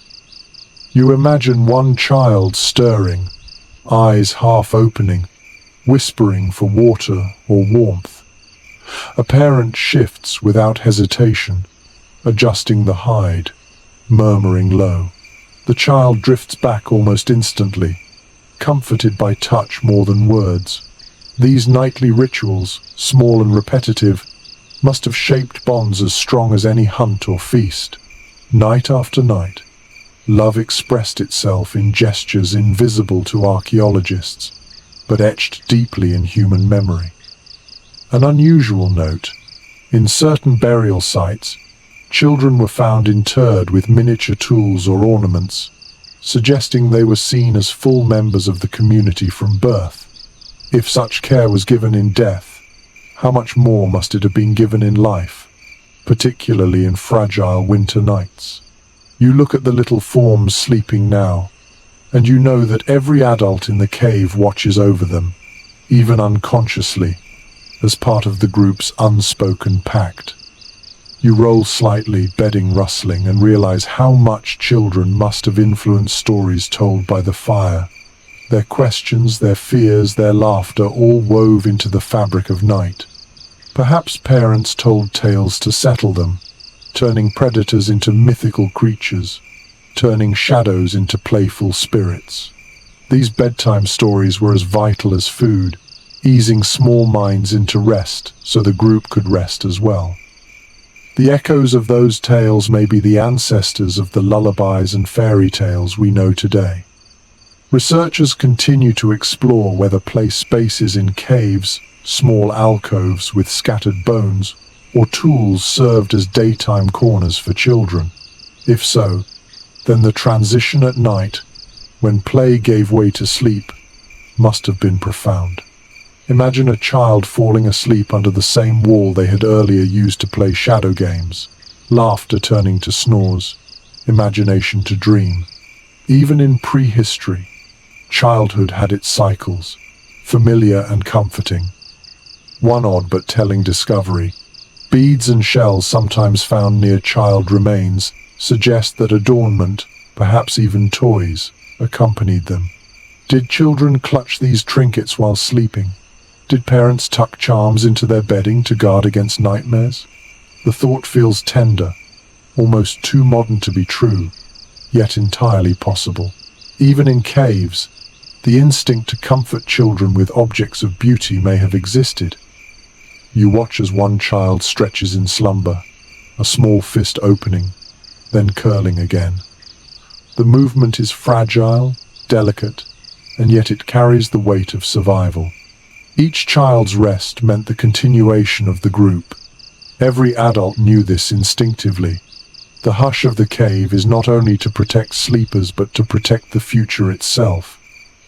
The scholarly community still debates whether high infant mortality shaped parental attachment into something more distant or more intense. Some argue that loss made bonds tentative. Others believe it only deepened parents' devotion, since each child represented precious continuity. In the glow of this cave, with furs wrapped tightly around little forms, you sense intensity. The tenderness here feels ancient, raw, but undeniable. These children are not just individuals, they are the tribe's heartbeat. You breathe deeply, inhaling the mingled scents of resin, hides, and smoke, and realize how much of this atmosphere is shaped by children. Their presence alters the soundscape, the pace, the very feel of night. A cave of adults might rest in heavier silence. A cave with children hums with faint whimpers, soft breaths, the occasional sleepy murmur. It is less still but more alive. You smile faintly, drifting closer to your own dreams, imagining that you, too, are tucked against a parent's side, guarded and cherished. Perhaps you even carry a charm in your small hand, a bead or feather, warm from the fire. The cave is vast, the winter fierce, the predators near, but in this cocoon, safety feels absolute. And so, as the children breathe steadily, their dreams mingling with the fire's glow, the entire group yields to the comfort of continuity. The youngest rest, and because of that, the oldest can rest too. The night stretches on, and with it, the gentle promise of tomorrow. The hush of the children fades into another presence above your head. As you let your gaze wander up toward the walls and ceiling, faint lines emerge in the firelight. They are not cracks or shadows this time. They are deliberate strokes of ochre, smears of charcoal, patterns pressed by hands long ago.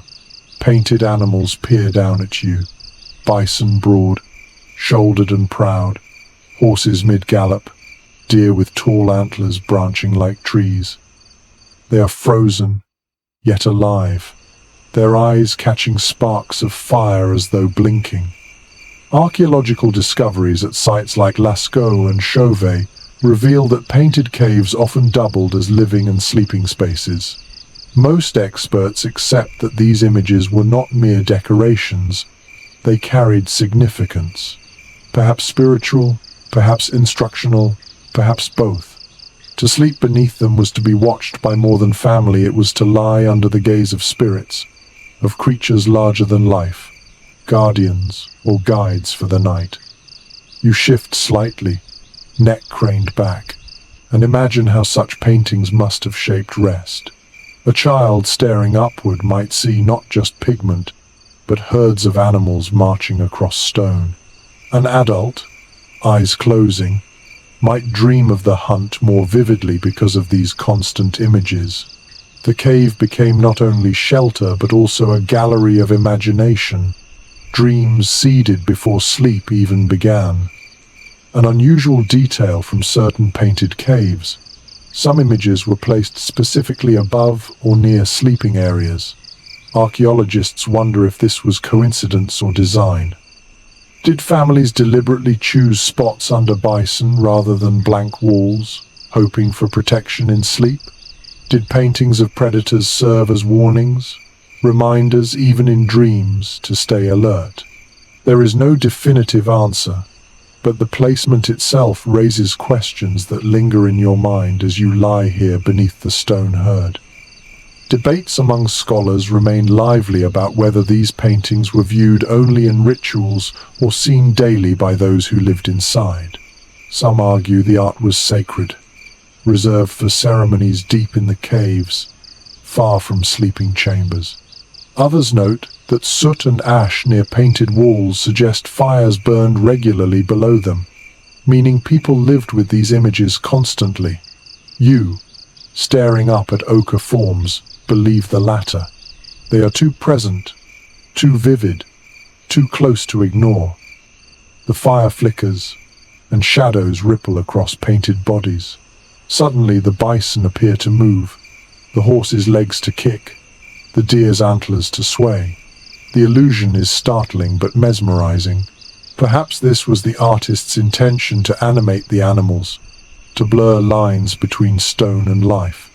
To you, lying beneath, it feels like the beginning of a dream while still awake.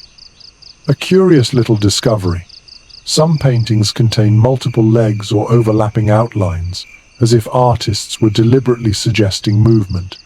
Under flickering fire, those forms would have seemed to run. Imagine the impact on sleepers, half drowsy, watching herds migrate across the ceiling. Dreams must have followed naturally, full of motion, full of life. You breathe slowly, letting your eyes linger on the ochre strokes.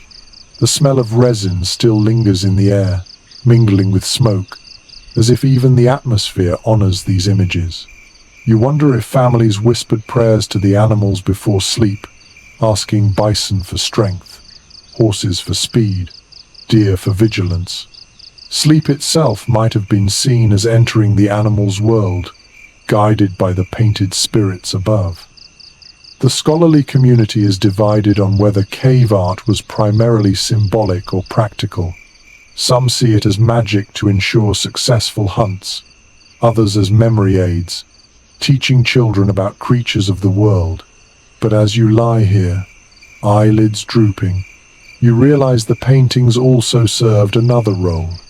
They created atmosphere. They made the cave more than rock. They made it alive, meaningful, safe. Sleep came easier when walls were not blank but filled with presence. One odd but fascinating finding. Handprints, red and black silhouettes pressed onto walls, sometimes tiny, belonging to children. Imagine lying beneath your own mark, a handprint you made earlier in the day. Each night, you would sleep under proof of your existence, your place in the world. It is a comfort modern bedrooms rarely match. Tonight, you imagine your palm pressed above, glowing faintly in firelight, keeping watch as you drift off.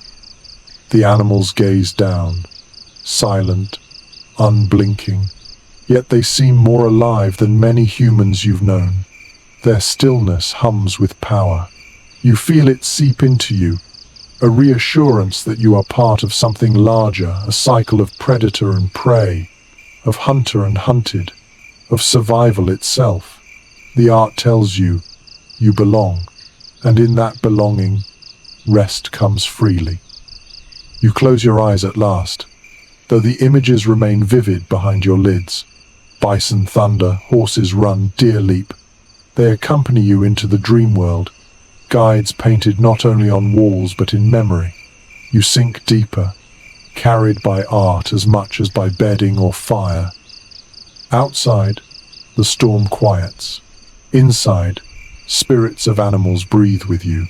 You sigh, body heavy, mind drifting, and let the painted herd carry you across the threshold into dreams. Snow falls heavier outside, piling against the cave mouth until its silence presses inward. The opening narrows, edges blurred by white. As drifts accumulate, sound itself changes. The howling of wind dulls to a muted hum, as though the cave has been tucked under a blanket. The world beyond grows distant, muffled by layers of snow, while inside you feel wrapped in a deeper hush.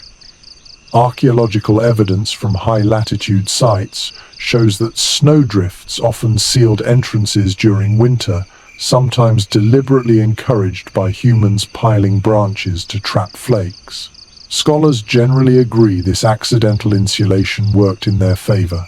Instead of icy drafts sweeping through the chamber, the snow acted as a natural barrier, cocooning families in stillness.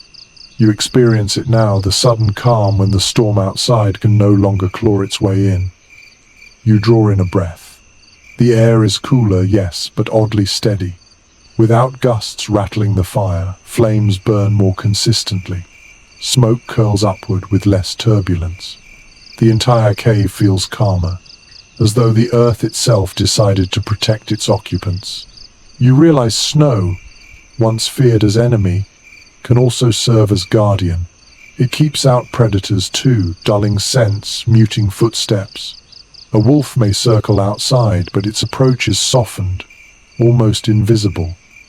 One unusual observation from archaeological digs: soot lines on cave ceilings, sometimes thin near entrances, suggesting periods when airflow was drastically reduced. Researchers propose that snow sealed caves so tightly that smoke barely escaped. This may have been both blessing and curse, warmth preserved, yet air heavy with haze. Imagine families balancing gratitude for the muffled quiet with irritation at stinging eyes. Tonight, you taste that balance in your throat, the smoky tang sharper but tolerable against the gift of calm. The scholarly community remains divided on whether snow-sealed caves were sought deliberately or merely endured. Some argue humans welcomed the insulation, adjusting fires to cope. Others believe they viewed blocked entrances as dangerous, fearing suffocation or entrapment. You, lying in your bedding, sense both perspectives. Relief at the muffled world competes with the unease of being sealed away, as if the cave has swallowed you whole. The quiet is profound. The owl's cries vanish. The wolf's howls fade to whispers.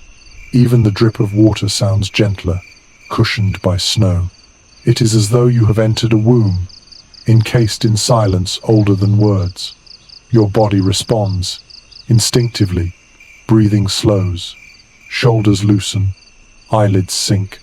Sleep finds you more easily in this cocoon of stillness. A curious little note from modern ethnography.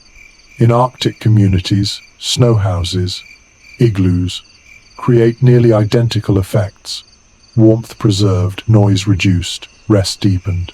Though caves and igloos differ, the principle is the same.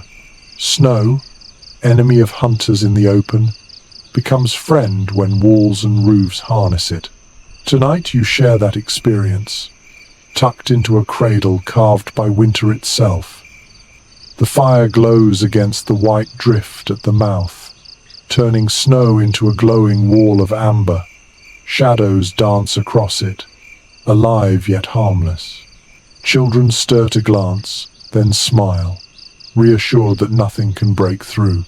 Adults shift, pulling hides tighter, acknowledging that for tonight, no wind will tear their slumber.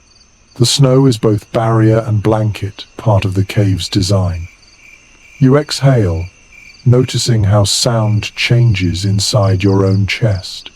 Without external noise, your heartbeat seems louder, each thump echoing faintly in your ears. You realize early humans may have experienced similar awareness, turning inward when the world outside muted. Perhaps they used such nights for deeper dreams, or even visions. Sleep becomes not just rest, but exploration of the inner self, when outside distractions vanish. Interpretations differ on whether long, silent nights bred anxiety or peace. Some researchers claim silence heightened fear, making every small cave sound ominous. Others suggest it calmed minds, allowing restorative sleep. Your own reaction leans toward peace. The snow's embrace feels protective. Even the occasional pop of firewood seems gentler, more rhythmic. You feel rocked by the earth itself, as though the cave has become a cradle. One odd archaeological finding: in certain sealed caves, ash layers were unusually thick, suggesting families let fires burn longer when ventilation was poor. Perhaps they feared the cold more than smoke. Perhaps they trusted the snow to filter air through tiny pores unseen. Either way, they slept under heavier haze, trading perfect breath for security. You sense the same now, lungs working harder, but heart steadier. Safety, once more, comes not in purity but in compromise.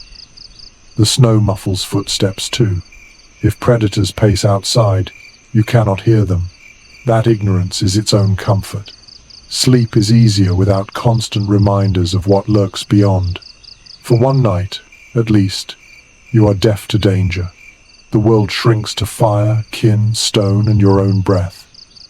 The longer you lie in the muffled silence, the heavier your body feels.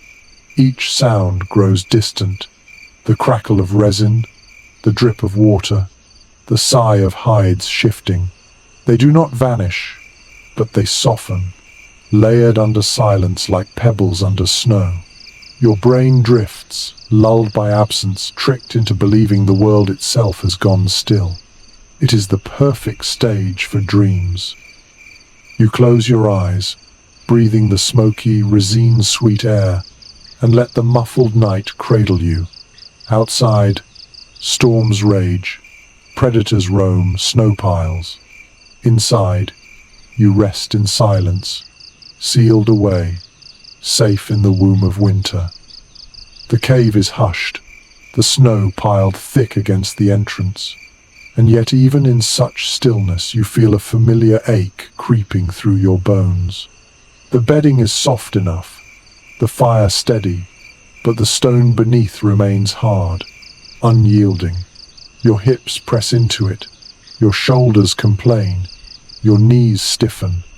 Age does not matter. Even the young wake with soreness after nights on stone. You shift slightly, seeking relief, but every movement reminds you of the cold ground beneath. Archaeological studies of early skeletons show telltale signs of wear: arthritic joints, compressed spines, and thickened bone growths. It is widely understood that prehistoric life was hard not only because of hunts and dangers, but because rest itself took a toll. Night after night on firm rock, no mattress beyond hides and straw, the body bore the marks of endurance. You can feel it now, how the ground itself leaves its memory in your muscles. You curl tighter, trying to find warmth and comfort together. The hides soften the worst of it, but stone pushes back, indifferent. Your ancestors adapted, their bodies toughened, their thresholds shifted, yet pain must have lingered. Imagine an elder groaning softly as they turned, joints swollen, back stiff. Younger kin would listen, perhaps offering extra hides, but nothing erased the hardness fully. Sleep came, but never without its price. A curious little finding from some burial sites is the presence of shells or flat stones smoothed and placed beneath bodies. Some researchers speculate they were pillows or supports for aching heads and necks. Others think they were symbolic offerings. Either way, the impulse is clear: to soften the unyielding earth, even just a little. Tonight, as your own neck strains against the floor, you imagine reaching for such a stone shaped by hand, cradling you into easier dreams. Scholarly debate continues about how much the cold contributed to these aches. Some argue that dampness and freezing temperatures worsened arthritis, making bones stiff long before old age. Others suggest genetics played the larger role. Both may be true. As you breathe the cool, smoky air, you feel how the chill seeps into joints, how the body reacts instinctively, curling to protect itself. Pain is not an exception, it is part of the nightly ritual. You listen to the others around you. Some snore deeply, exhausted into indifference. Others stir, shifting, coughing, muttering. The communal nest cannot erase discomfort, only share it. Perhaps the closeness helps misery spread across many shoulders is easier to bear. You think of how humans always sought companionship in hardship. Even now, the groans of kin feel less isolating than your own. An unusual observation from modern recreations of Paleolithic bedding. When participants slept on furs and straw, many reported soreness but also surprising resilience. After several nights, their bodies adjusted, muscles adapted, pain dulled, rest deepened, despite the hard surface. It seems even discomfort, repeated enough, can transform into familiarity.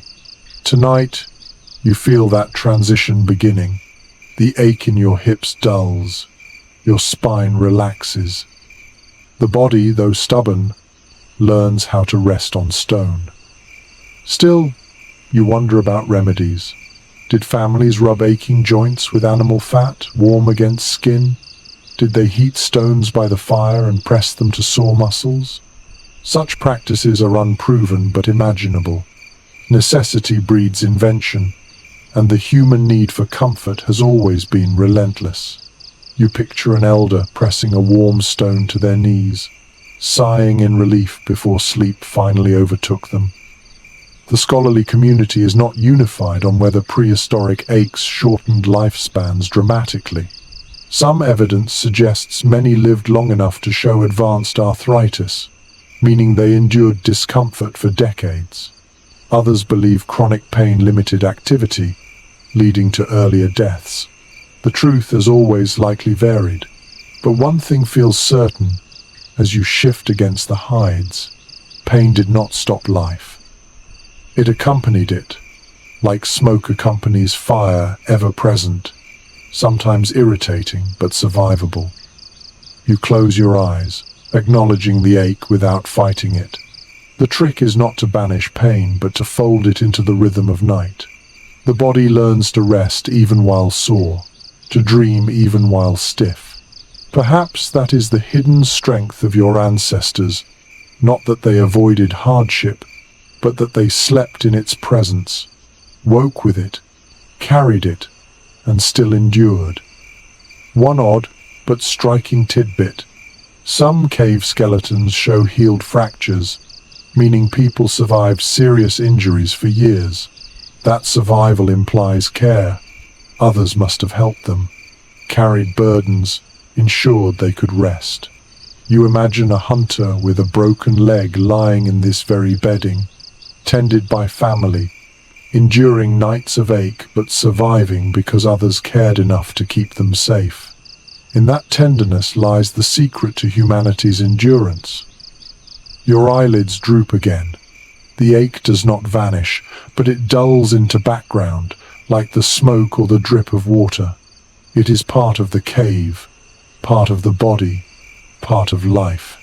And with that acceptance, you let yourself sink further into rest, trusting that even in discomfort, sleep will come. The fire sighs, the snow holds, the bodies around you breathe steadily. Pain lingers, but dreams rise anyway. You yield, proving again what your ancestors knew, that rest is not the absence of ache, but the art of surrendering despite it. The ache in your joints fades as you drift, but another sensation rises in its place, the pulse of breath. You become aware of it not only in your own chest, but in the chorus of bodies all around you. The cave itself seems to inhale and exhale, as though it is alive, filled with lungs beating in unison. The sound is soft but constant, air moving in, air moving out, woven into the fabric of night. Archaeologists studying prehistoric living spaces often remark on how tightly people slept in relation to one another. It is generally accepted that in such close quarters, the rhythm of breathing became a collective song. One person's inhale brushed against another's cheek. One exhale warmed another's neck. The air was shared, recycled, exchanged countless times in a single night. You feel it now, the faint warmth of someone's breath grazing your skin, the mingling of lungs creating a climate of their own. You notice how your body adjusts unconsciously. Your breathing slows to match the cadence around you, aligning itself with the greater rhythm. Modern sleep research has shown that people in communal settings often synchronize their breath and even their heart rates. Perhaps this is why you feel calmer now, as if the group itself rocks you to sleep. It is not just you resting, it is all of you, together, like one animal with many hearts. A curious little finding in some caves is the pattern of blackened walls near low ceilings, proof that air was heavy and still.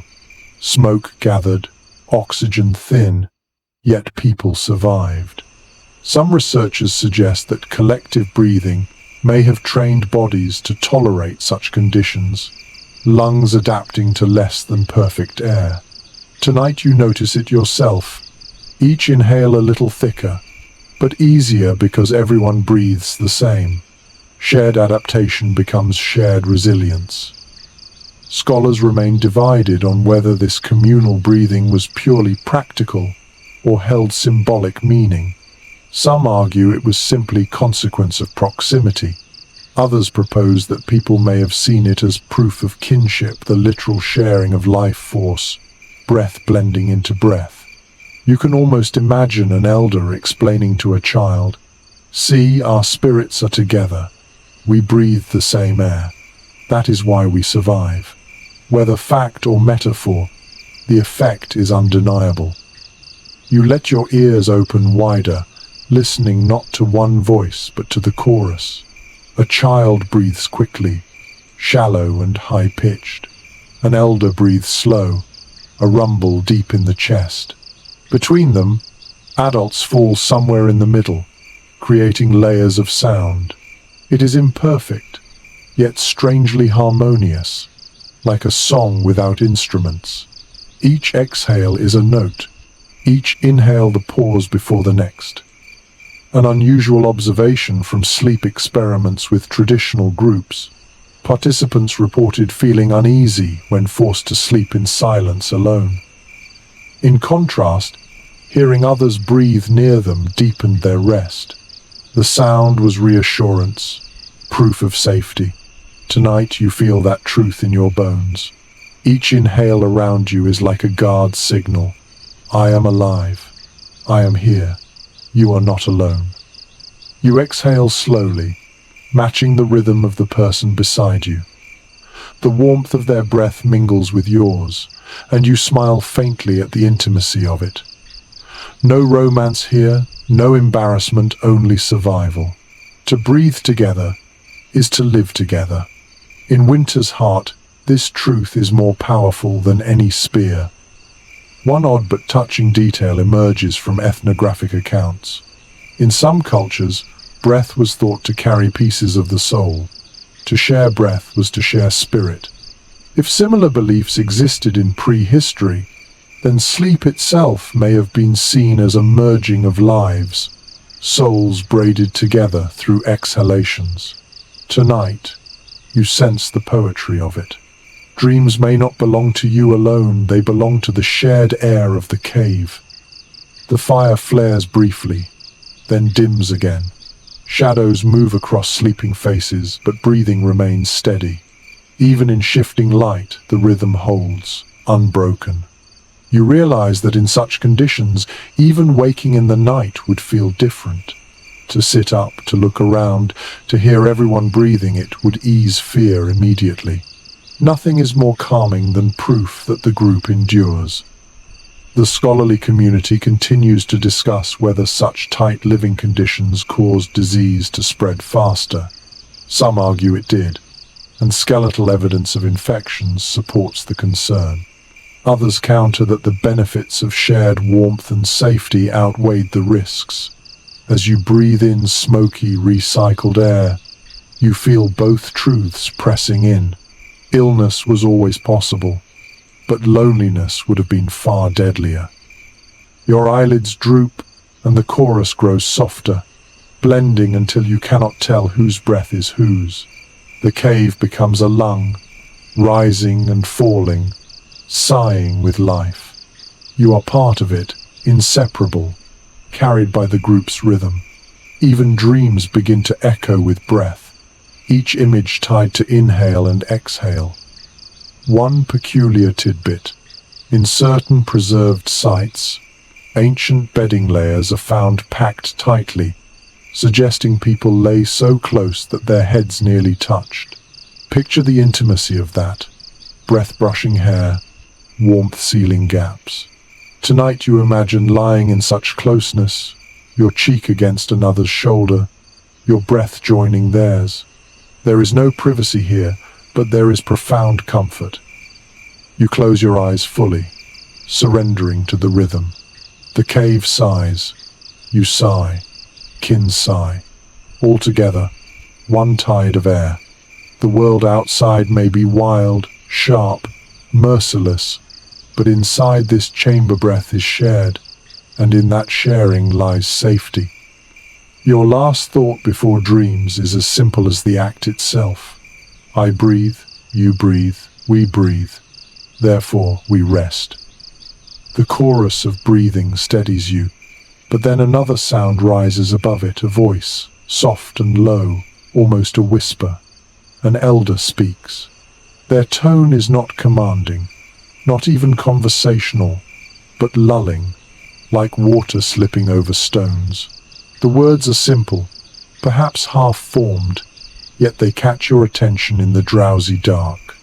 It is a story, and in this cave, a story is as essential as fire.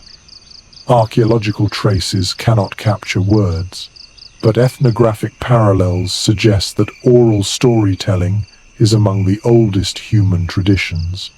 Around fires, under hides, families passed the hours with tales of animals, ancestors, spirits.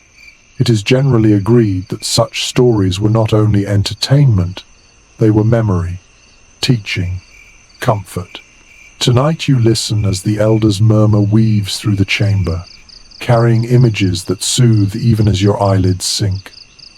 The tale begins with a great stag, its antlers stretching wider than the trees, wandering across snowy plains. You picture it clearly, the firelight painting shadows on the walls to match the description. Children shift in their bedding, drawn half awake by the familiar cadence. Adults smile faintly, knowing the story as well as their own names. It has been told many times, yet repetition is part of its charm. The stag always wanders, always triumphs, always reminds listeners of strength in lean times. One curious detail from later hunter-gatherer groups: bedtime stories often mirrored the practical world, hunting animals, surviving winters, but clothed them in magic. They taught children how to live, while also giving adults a sense of purpose. The line between myth and manual blurred. You feel that blending now as the elder describes the stag scraping snow to find hidden grasses. It is both fantasy and instruction, teaching patience and endurance. Scholars remain divided on whether these tales were purely pedagogical or spiritual. Some argue they were mnemonic devices, practical lessons remembered through rhythm. Others insist they were sacred, a way of calling animal spirits into dreams. You, half drifting, sense both. The story soothes and instructs, comforts and elevates. It turns survival into meaning. The fire pops, scattering sparks, and the elder's voice lowers further, almost conspiratorial. The children lean in instinctively, though they are already half asleep. The stag meets a wolf in the tale now, and tension hums briefly, but the wolf bows, respecting the stag's strength. Children's eyes close fully at that point, satisfied. Conflict has resolved. Sleep comes easier with endings that reassure rather than frighten. An unusual observation from caves with painted walls. The images often align with themes of oral tales still found among indigenous groups today. Bison, deer, horses, all play starring roles. Though the exact words are lost, the continuity of imagery suggests deep roots. Tonight's story may be one of countless variations across time, stretching backward like the stag's trail across snow. The elder continues, voice thinning, words spacing farther apart. Even their storytelling reflects the rhythm of sleep, slowing until silence fills the gaps. Perhaps this is deliberate, a technique honed over generations. Speak until the listeners drift, then stop. The story does not need a final line. Sleep provides the ending. One odd but delightful tidbit. Modern researchers in dark retreats sometimes begin speaking to themselves aloud before sleep, finding that stories calm their minds. It suggests that the instinct to tell tales before resting is ancient, built into our species. Without it, silence can feel too wide, too empty. Tonight you are grateful for the voice, for the cadence, for the words that carry you gently across the edge. The scholarly community debates whether such tales were communal or individual. Some argue everyone contributed, each adult offering fragments until the story grew like a braided rope. Others believe one elder often held the role of storyteller, keeper of words. You imagine both at different times, but tonight one voice dominates, steady and soothing, guiding all toward dreams. Your body grows heavy, and your mind slips into the imagery. The stag, the wolf, the snow, they are no longer outside you but inside, shaping dreams. Story becomes dream without seam. You wonder if the elder planned it that way, planting seeds in minds so that sleep continued their work. Instruction, myth, memory, all carried forward through dreams born in firelight. The last words trail off. The elder sighs, their own breath slowing as they finally join the slumbering group. The cave is quiet again, but not silent. The story lingers, glowing faintly in the minds of listeners, blending into the rhythm of breath and the flicker of coals. Sleep now belongs to everyone. You close your eyes fully, the stag's antlers stretching across the ceiling of your dream. The cave has given you warmth, food, breath, and now words. Together they cradle you, guiding you deeper. The elder's voice has faded, but its echo remains in the cave's stillness. Now, as your body sinks deeper, your mind wanders into the fragile terrain of dreams.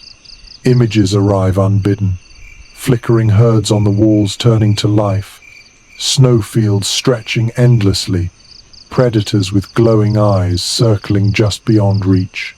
You are asleep, yet not fully surrendered, hovering in the liminal state between wakefulness and dream, where cave life often drifted. Anthropologists studying traditional societies note that dreams were not private matters but shared resources. It is widely believed that prehistoric people treated dreams as messages, visions to be retold around the fire at dawn. A dream of a bison could be omen, instruction, or reassurance. To sleep was not just to rest, It was to consult the world beyond. You feel that weight now, each image in your mind heavy with meaning, as though the night itself is trying to teach you. The bison charges through your dream, its hooves pounding snow that glitters under a pale moon. It does not frighten you. Instead, it leads you forward, inviting you to follow. You sense that if you share this vision tomorrow, others will nod. Understanding that bison must be tracked soon, dream becomes strategy, a whisper of survival disguised as fantasy. A curious little detail from certain caves. Artifacts such as bone flutes or shells have been discovered near bedding layers.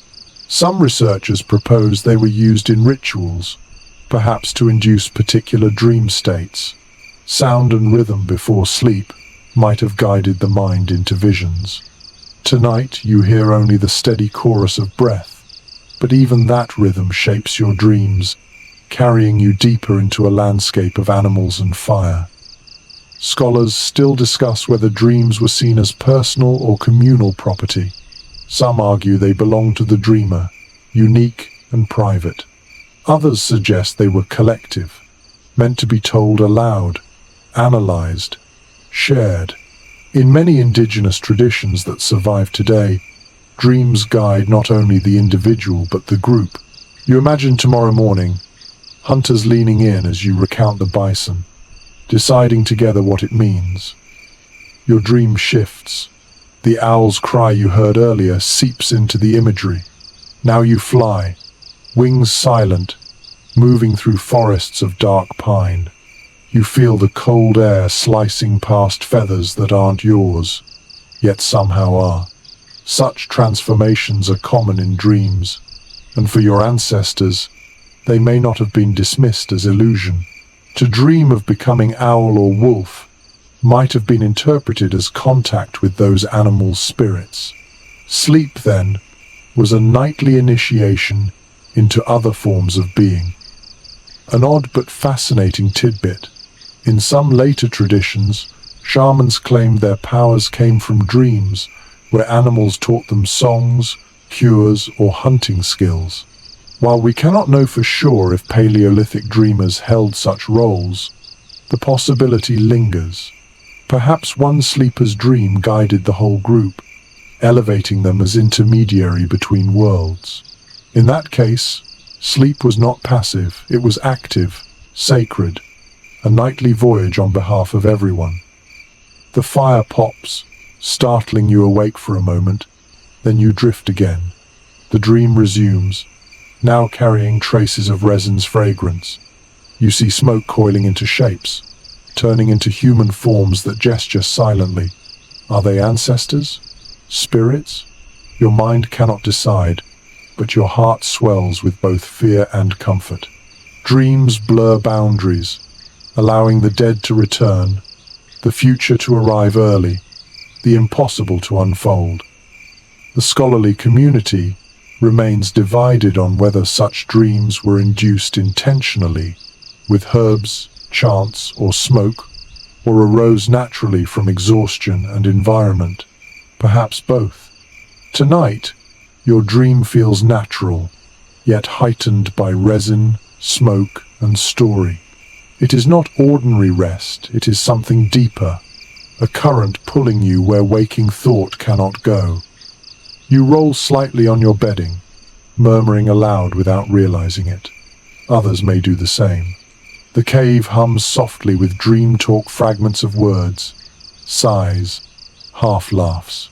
Even in sleep, communication continues. Perhaps this too shaped myth, when someone recited fragments of a dream while still unconscious, and others remembered them in the morning. The boundary between dreaming and storytelling was thin, porous.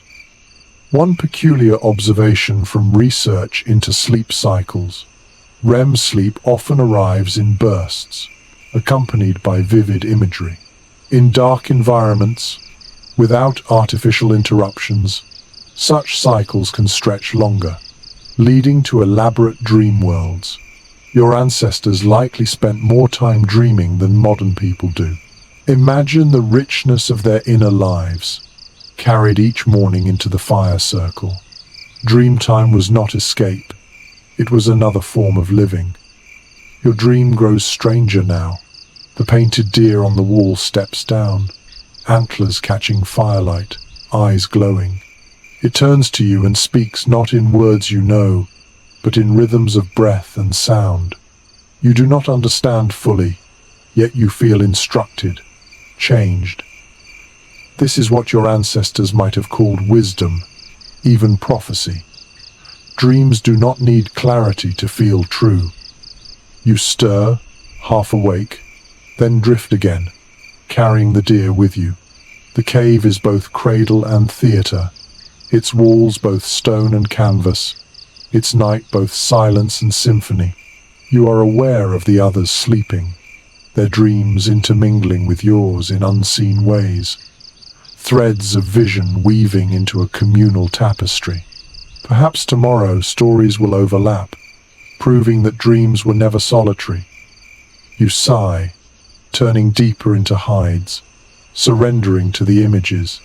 The cave guards you, fire warms you, kin breathe with you, and dreams carry you into realms where animals speak and ancestors walk. Sleep here is not simply unconsciousness, it is an ancient conversation, one you are honored to join. The dream lingers, yet slowly you stir, drifting in that quiet interval where sleep is not whole but neither is waking. The cave around you is hushed except for a faint hiss from the coals. Most bodies lie still, but here and there someone shifts, half roused, scratching an itch, turning over, mumbling. It is the middle of the night, a time when slumber loosens and reshapes itself. Historians of sleep point to an intriguing pattern known as segmented sleep. Without artificial light, many societies naturally broke the night into two phases, with a wakeful interval between. In this gap, people tended the fire, whispered to one another, or sat quietly in thought. Some scholars believe our prehistoric ancestors lived the same way. Tonight you feel it, the urge not to fight wakefulness, but to accept it as part of the night's rhythm. You roll slightly, the hides rustling beneath you. A neighbor stirs too, eyes half open, then meets your gaze with a sleepy smile before turning back. No words are exchanged, yet the moment affirms companionship. Even in this pause you are not alone. The darkness does not isolate. It invites small connections. One curious finding from later ethnographic records is that people often used these intervals for intimacy, not always physical, but emotional. Couples whispered, parents soothed children, friends shared stray thoughts. Imagine the cave in this hour. A murmur here, a laugh there, low voices carried by smoke. Dreams just told, worries just soothed, all before the second stretch of sleep descended. The scholarly community debates whether such midnight waking was universal or varied by climate and culture. Some argue it was common in cold winters, when fire needed tending. Others insist it arose everywhere, built into human biology. You cannot decide which view feels truer, but the evidence of your own body tells you this. Waking now feels natural, not disruptive. You sit up a little, gazing at the embers. Their glow pulses like quiet stars, painting faint light across walls. A figure near the fire shifts, adding a branch, coaxing sparks into flame. The orange flare grows, shadows leap, then calm again. Such simple maintenance feels profound. To keep flame alive in this interval is to protect everyone's second sleep. An odd but telling tidbit. Experiments in total darkness show that people often wake after 4 hours, spend an hour in calm wakefulness, then return to bed. They describe the interval as peaceful, reflective, sometimes creative. Perhaps your ancestors too used this time to think, to dream awake, to plan hunts or tell secrets. Night was not a single block, but a woven pattern. Sleep, waking, sleep. You lean back against the cave wall, letting its chill seep into your back, while warmth still lingers on your front. This contrast sharpens your senses. You hear the faint crackle of wood, the muffled sigh of someone turning, the trickle of water in a distant corner. The silence between is not empty. It is rich, layered, alive.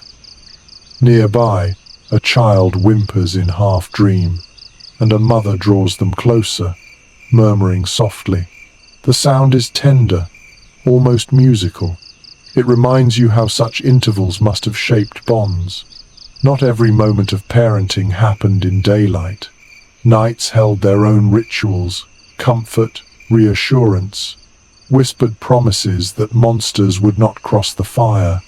Those promises were as vital as any spear. The fire settles, its smoke curling lazily. You lie down again, but your mind is not ready to plunge back into dreams yet. Thoughts wander. Perhaps prehistoric people too let their imaginations roam in this hour. Some researchers suggest that such intervals gave birth to reflection, even spirituality.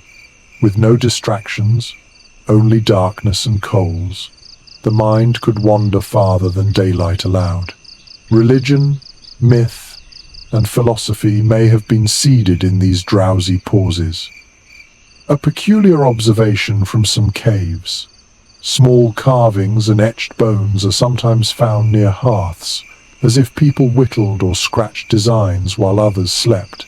Could these have been midnight projects, born in that quiet interval between rests?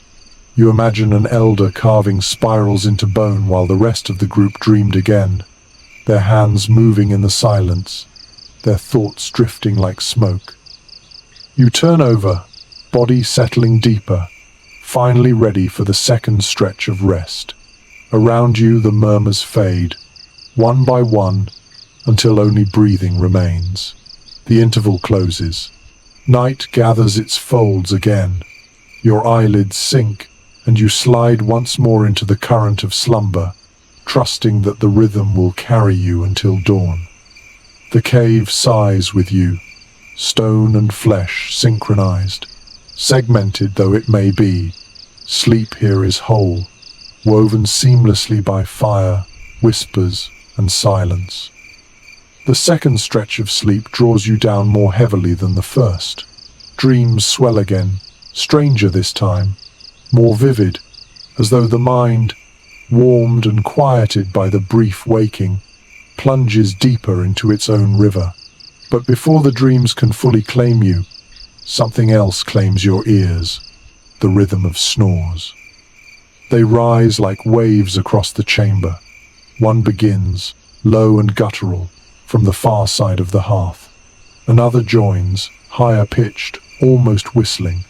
Soon the cave is filled with overlapping tones, a chorus of nasal song. It is imperfect and uneven, yet oddly comforting. The noise is proof that everyone sleeps, that vigilance can rest for a while.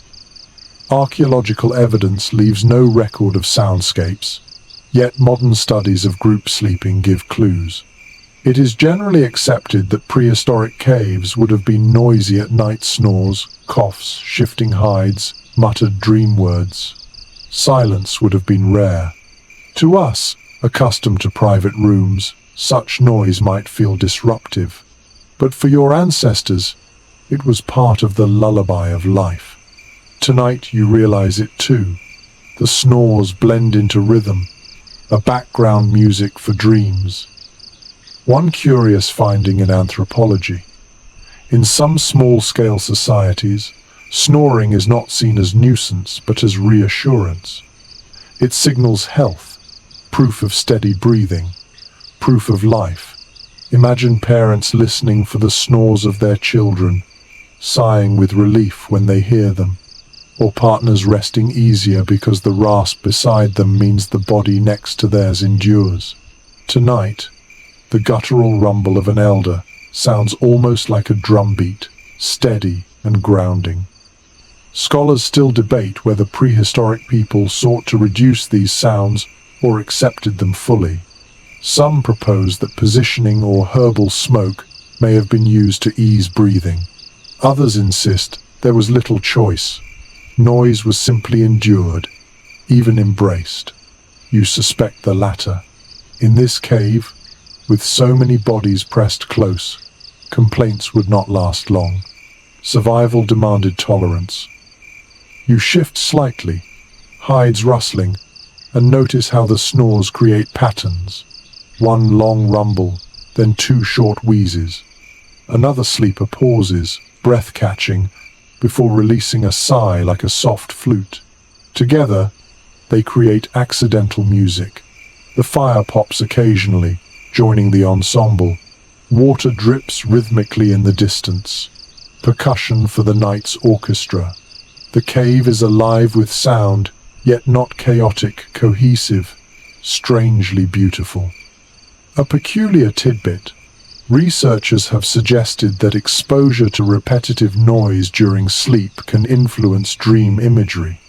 Perhaps prehistoric people dreamed in rhythm with the snores around them, their subconscious weaving sound into story.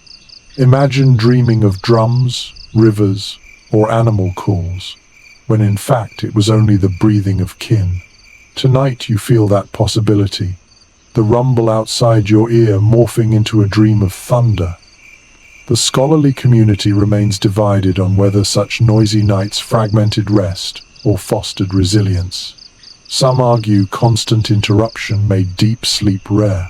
Others counter that the brain adapts, tuning out familiar sounds while waking instantly at unfamiliar ones.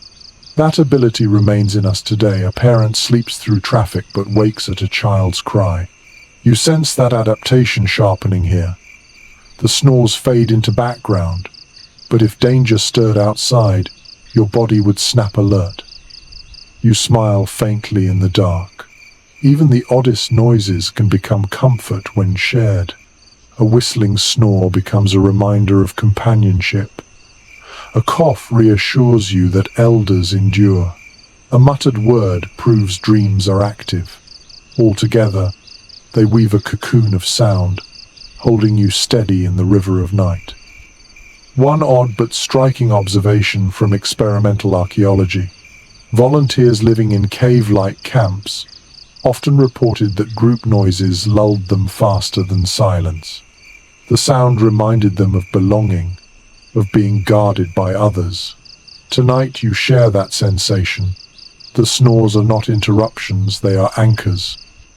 You turn onto your side, hiding your face in fur, and let the orchestra continue. A deep rumble here, a nasal whistle there, a crackle of fire in between. Even your own breath joins, part of the composition whether you intend it or not. The cave hums like a living body, every noise a heartbeat. Dreams return, shaped by the sound. You wander through a forest where trees groan like sleepers and rivers gurgle like snores. The world itself breathes with you. Far from annoyance, the soundscape becomes a companion in dream, proof that even in unconsciousness you are never alone. The fire sighs, the snow holds, the chorus continues. You yield fully now, letting snores and coughs rock you into deeper slumber. The cave is no silent sanctuary. It is noisy, alive, communal, and in that noise lies the deepest comfort of all. The snores fade into the background of your dreams, and when you stir again, it is not sound but touch that commands your attention. A stray foot presses against your calf, a hand drapes across your shoulder, a child rolls closer in sleep. The cave is a nest of tangled limbs, and in the midst of it you feel the closeness more keenly than ever. Archaeological reconstructions suggest that communal sleeping involved unavoidable contact. There were no beds set apart, no private boundaries. Hides overlapped, bodies pressed together, warmth shared instinctively. It is widely accepted that this skin-to-skin closeness was not simply tolerated, but necessary. In freezing winters, heat loss through exposed skin could mean death. Contact was the currency of survival. You shift slightly, feeling how each body molds into the next. Shoulders rest against shoulders, knees tucked behind knees, breath brushes against the nape of your neck. It is intimate yet not romantic, simply the natural state of group living. Even without words, the message is clear. We endure together. A curious little finding at certain Paleolithic sites is the wear on hides and furs, often more pronounced at the edges where people likely tugged and shifted them throughout the night. This suggests that coverings were not individual but communal, passed back and forth, pulled tighter by one, loosened by another. Imagine the nightly choreography, dozens of micro-adjustments, each ripple affecting the group. To rest in such a setting meant surrendering a part of yourself to others' movements. Scholars debate whether such intimacy bred comfort or tension. Some argue it created profound bonds, reinforcing trust night after night. Others suggest constant touch and disturbance may have fueled irritability. Perhaps both are true. Tonight you sense the balance, an elbow jab slightly too hard, yet the warmth it provides outweighs the annoyance. You exhale and accept, understanding that closeness is never perfect but always vital. The firelight glows faintly, painting faces in amber. You watch a child nestled into a parent's chest, their breaths synchronized. Another pair of sleepers lie back to back, spines aligned like puzzle pieces.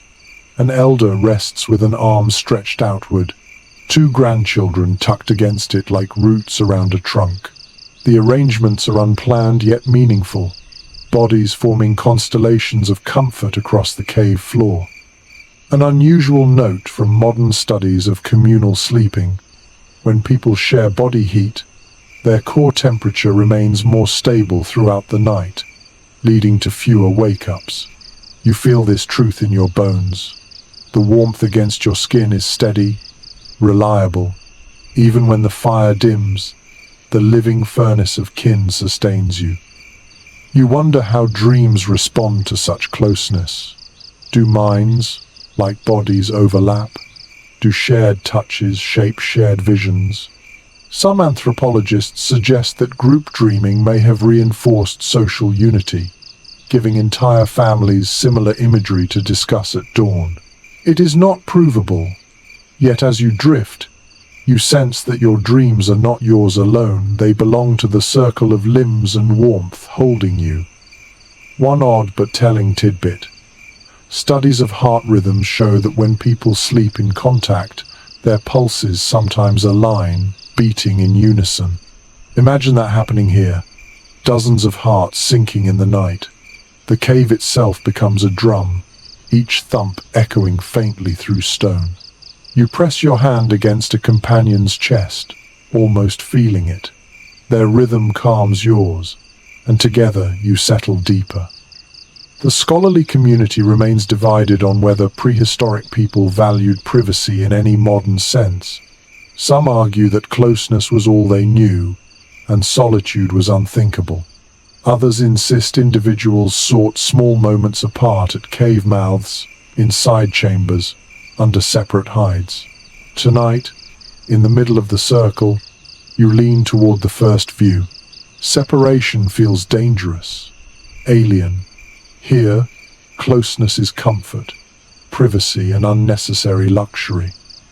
You turn, nestling deeper into the tangle. A hand slips from your shoulder, replaced by another. The warmth shifts but never fades. Even in movement, the group remains whole. You realize this is the essence of prehistoric sleep, not individual rest, but collective surrender. Each body lends itself to the others, weaving a safety net through contact. Dreams return again, shaped by touch. You imagine yourself part of a larger animal, limbs joined, hearts aligned, moving as one. The vision is not frightening but reassuring. To be an individual here is to be incomplete. To be many is to be whole. The fire flickers, snow presses, breath mingles, limbs entwine. You sigh and let yourself dissolve into the nest. Survival lies not in solitude, but in skin against skin, warmth against warmth, dream against dream. And so, held by others, you rest again. The tangle of limbs holds steady, and you lie warm within it. But another element of the cave begins to press into your awareness. Water. A slow, steady drip echoes from a crack above, droplets falling into a shallow hollow in the floor. Plink, plink, plink. At first it is faint, almost ignorable.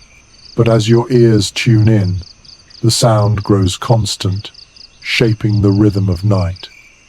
Archaeologists who study cave systems often note that water left behind mineral deposits, stalactites and stalagmites, that grew over centuries from such drips. It is widely accepted that prehistoric families heard these sounds every night, a background metronome of the earth itself. For you, lying here, it becomes both soothing and insistent, a reminder that time is passing even as you sleep. You notice how the droplets alter the atmosphere. The air is damp, clinging to skin, carrying the faint tang of minerals. You breathe it in cool, metallic, almost sharp. Some researchers suggest that such humidity may have irritated lungs, especially in smoky caves.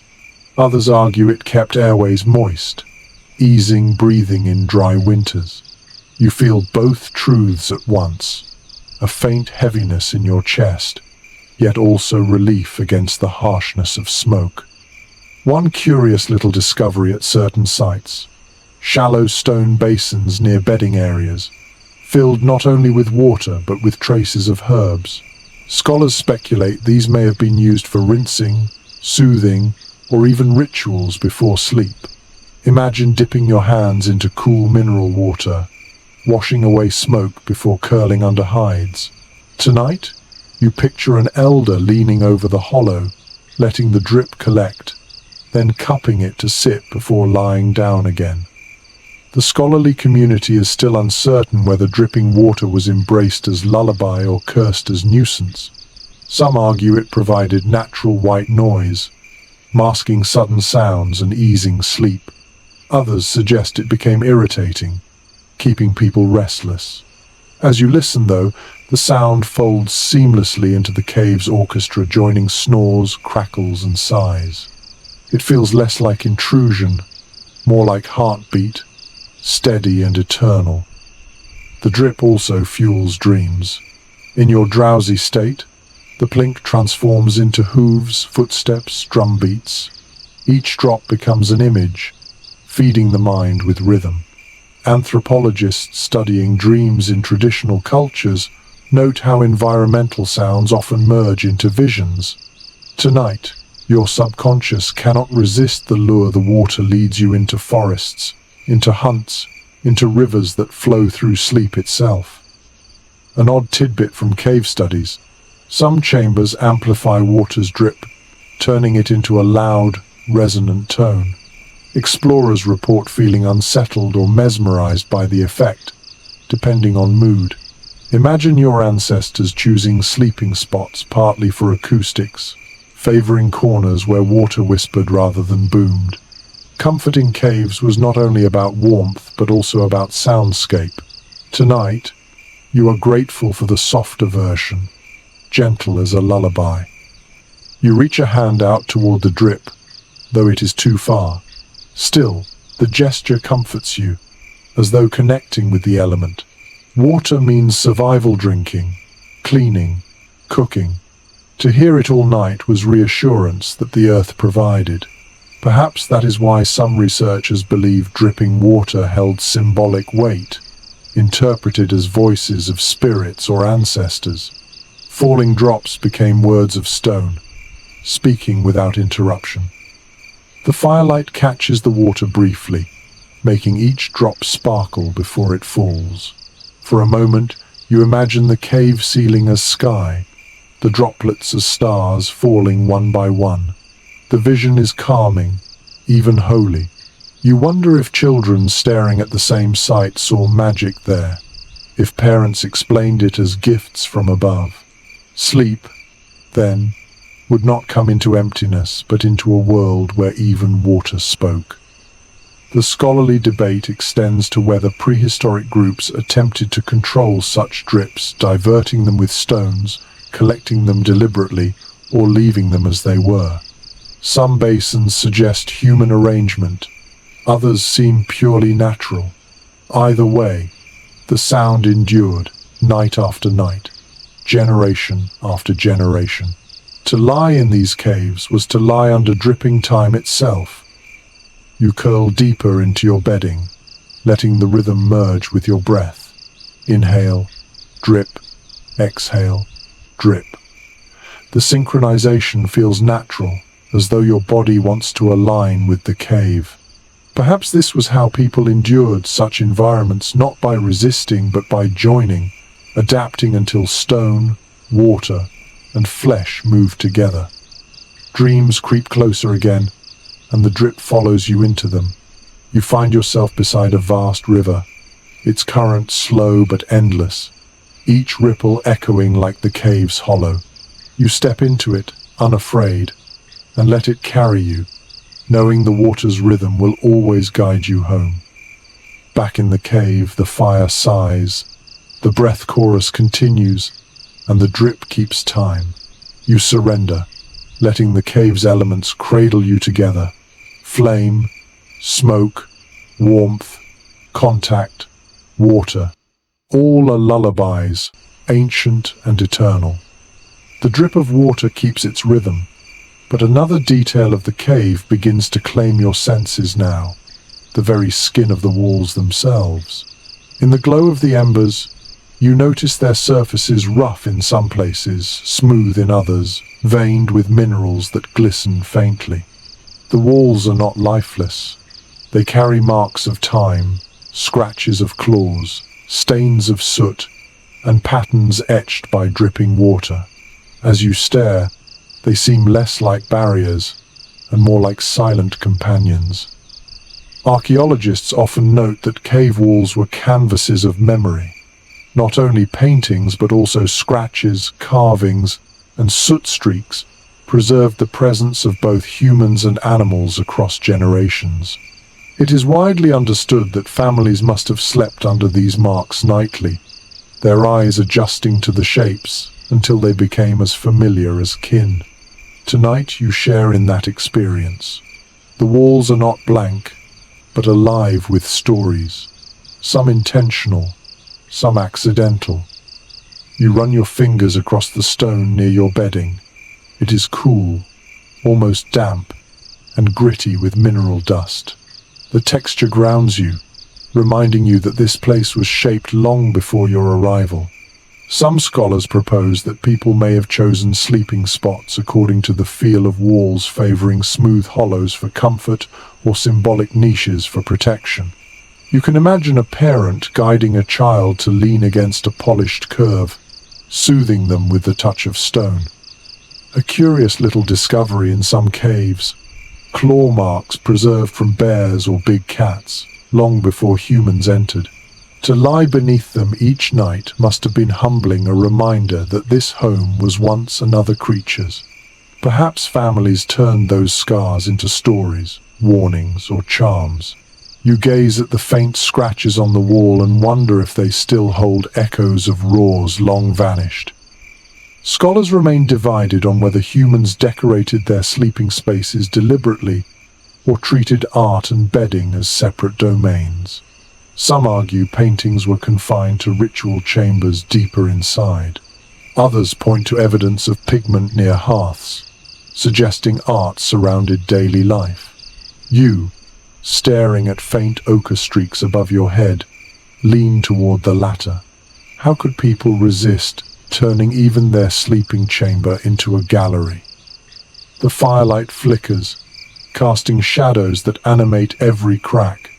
A long fissure becomes a snake slithering upward, A round hollow becomes an eye staring back. These illusions are no accident. The walls themselves invited interpretation. Imagine a child pointing out shapes night after night, their imagination sharpened by the interplay of pigment, crack, and flame. The cave was not passive. It collaborated in storytelling, shaping both dreams and fears. One odd but striking tidbit: in some caves, stalagmites were intentionally broken or arranged, as though reshaped by human hands. Perhaps they were obstacles to comfort, or perhaps they were turned into symbols, guardians at the edges of sleeping spaces. You can almost feel the urge yourself. If a jagged stone juts too close, you'd move it or break it, reshaping the chamber into something more human. You stretch out your arm again, palm pressed flat against the rock. The coolness seeps into your skin, balancing the warmth of the fire. It is strangely soothing, as if the cave itself lends you its patience. Stone has no urgency. It waits, unhurried, carrying memories far older than your kind. To rest against it is to borrow that patience, to let your body slow into its rhythm. Scholarly debate continues about whether caves were chosen more for practical features, dry floors, narrow entrances, or symbolic ones, such as resonant acoustics and unique markings. Perhaps the answer is both. Tonight, as you lie beneath claw marks and ochre smears, warmed by stone's silence, you sense no division between practical and sacred. Comfort and meaning were inseparable here. A peculiar observation from spelunkers. Some caves hum faintly when wind passes through, the walls vibrating like a distant drum. If your ancestors heard such tones at night, perhaps they treated them as voices of the cave itself. Sleep would then come, not in silence, but in a choir of whispers, water dripping, stone humming, fire sighing. Even now, you half believe you hear a hum beneath the drip, a resonance too low to name. The walls cradle you as much as the hides. They lean close, forming an embrace of stone. You do not feel trapped, but sheltered. Their permanence reassures you that even if storms rage or predators stalk, these walls will not falter. They have stood for millennia and will stand long after you. Such endurance seeps into your bones, convincing you that rest is safe.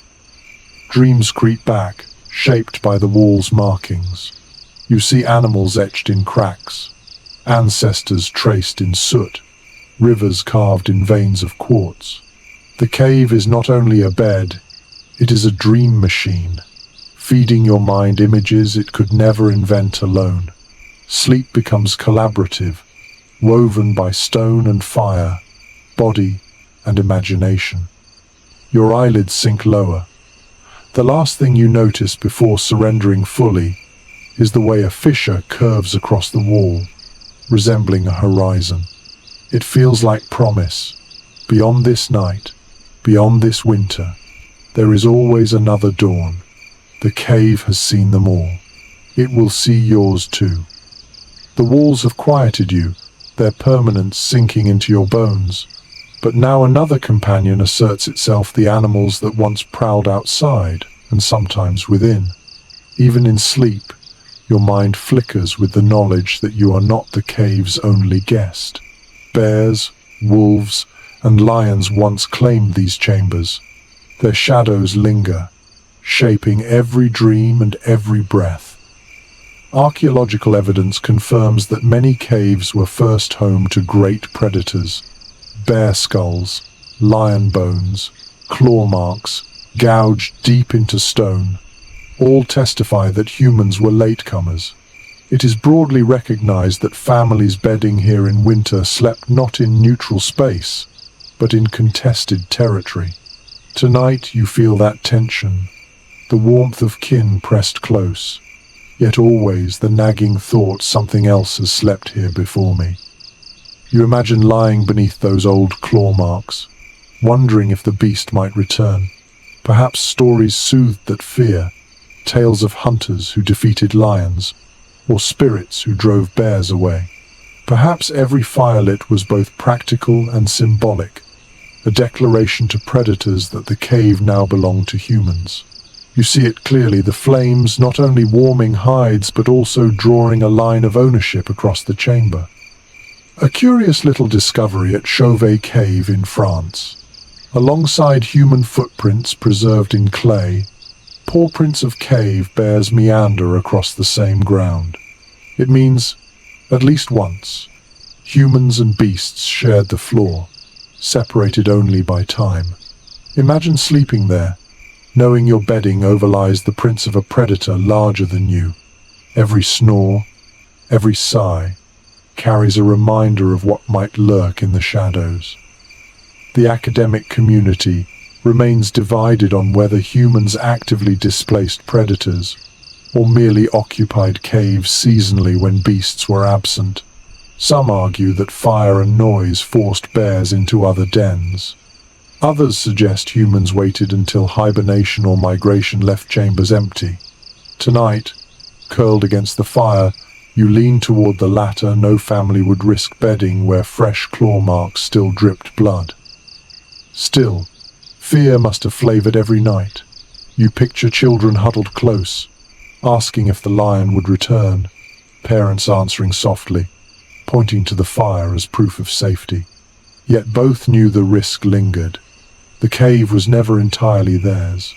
Sleep came not from certainty, but from fragile trust. One odd but telling tidbit: in some Upper Paleolithic sites, bear skulls were arranged deliberately, perhaps as trophies or protective charms. Some scholars believe they signified mastery over beasts. Others think they were tributes, offerings to keep predators appeased. Either way, the presence of skulls near sleeping areas meant that even in rest, animals remained central to thought and ritual. The fire crackles, and you imagine its glow casting back a lion's reflection. You feel the instinctive tensing of muscles, the sharpened awareness even in drowsiness. This is what your ancestors carried, the ability to half sleep, ears attuned to every rustle. Modern studies of group sleeping show similar phenomena. Someone always wakes at small sounds, the group never entirely defenseless. You realize that predators shaped not only caves, but the very pattern of human slumber. A peculiar observation from bear dens reused by humans. Scratches high on walls show that cubs once clambered there. To sleep beneath those marks might have evoked strange empathy, knowing the enemy's children had once played where your own now curled. Perhaps this blurred fear and kinship. After all, both species sought the same thing: warmth, safety, survival. The cave became a mirror, predator and human chasing identical needs. Dreams respond to that tension. You drift into visions of sharing the chamber with beasts lying beside a bear that snores louder than any human, watching wolves curl in a circle near the entrance, lions flicking tails by the fire. The imagery is both terrifying and oddly tender. You sense what your ancestors may have felt, that boundaries between species blur in darkness. Night makes kin of all sleepers. Scholars still argue whether such visions fed early myths of animal-human transformation. Perhaps the belief that shamans could take the form of bear or lion arose not from hunts, but from nights of uneasy sleep in shared caves. To rest where predators once lay is to invite their spirits into dreams. You feel that possibility now, as though a lion's eyes blink open in the back of your mind, guiding you deeper into slumber. The fire wanes, shadows stretch, and the predator presence thickens. Yet you do not panic. Instead, you accept it as your ancestors must have. Sleep comes not from banishing fear, but from embracing it, folding it into the fabric of night. The cave is shared: stone, water, human, beast. Safety lies not in domination, but in coexistence. One final reflection drifts across your thoughts. Perhaps the best sleep was not when predators were absent, but when their memory lingered. For in that tension, vigilance sharpened, bonds tightened, stories deepened. To dream of beasts was to remember your place in the chain of life. You close your eyes, heart steady, accepting both the comfort of kin and the shadow of lions. Together, they cradle you. The memory of beasts drifts away, leaving you with another awareness, the slow return of light. You stir, lids heavy, to see the faintest glow pressing at the snow-sealed entrance. It is not yet dawn, but something changes in the darkness, a subtle lifting, a thinning of shadow. The night has stretched long, and now its fabric begins to fray. Archaeologists who study daily cycles note that without artificial lamps, prehistoric people measured time by firelight and the natural rhythm of dawn and dusk. It is generally understood that sleepers often stirred well before sunrise, roused not by alarms but by the shift in air, the change in tone. You feel it now, that delicate cue, as if the cave itself exhales and hints that morning will arrive. You roll slightly, bones stiff from the night. Around you, others begin their own slow wakening. An elder coughs gently, a child mutters in dream speech, someone stretches with a crack of joints. The group does not wake all at once, but in ripples, one body nudging another into awareness. It is communal, even in rising. A curious little finding from cave excavations. Layers of ash suggest that embers were often rekindled in the grey hours before dawn, fires coaxed back to life for warmth and light. Tonight, or rather this morning, you watch the same one adult rises, hair tangled, and nudges the coals with a stick, feeding them with dry twigs until sparks flare. Soon orange glow swells again, painting faces with the first warmth of day. The academic community remains divided on whether mornings in caves were rushed with activity or slow and deliberate. Some argue that hunters rose early, eager to seize daylight. Others believe winter mornings were languid, conserving energy until light truly arrived. You sense truth in the latter. No one leaps to their feet. Bodies stretch, yawns echo. Time itself seems patient. The snow at the entrance glows faintly golden now, firelight and dawn colliding to turn the barrier into a luminous wall. Children gaze at it with wonder, whispering as though spirits are behind it. You smile, realizing that for them, each morning is a miracle. Night has not trapped them. The world continues. Light returns. One odd but telling tidbit. In some ethnographic records, waking rituals included sharing dreams immediately upon rising. You can picture the same here, adults murmuring about visions of bison or deer, deciding together if the dreams carried meaning. Perhaps hunts were planned or postponed based on these morning exchanges. In this cave, sleep and wake are not separate realms, but threads woven tightly together. You rise enough to sit, pulling hides around your shoulders. The air is crisp, your breath visible again. Smoke lingers, curling lazily upward. The dripping water continues, steady as ever, proof that some rhythms never stop. The snores fade into grumbles, the chorus shifting into morning noises. Scholars speculate on whether waking in such communal settings bred patience or irritation. Some argue it strengthened bonds, each morning a reminder of shared endurance. Others suspect tempers frayed, elbows jabbed, snores cursed under breath. You witness both in the cave, laughter as a child tumbles out of bedding, a groan as an elder rubs aching knees. Humanity is never tidy, even in survival.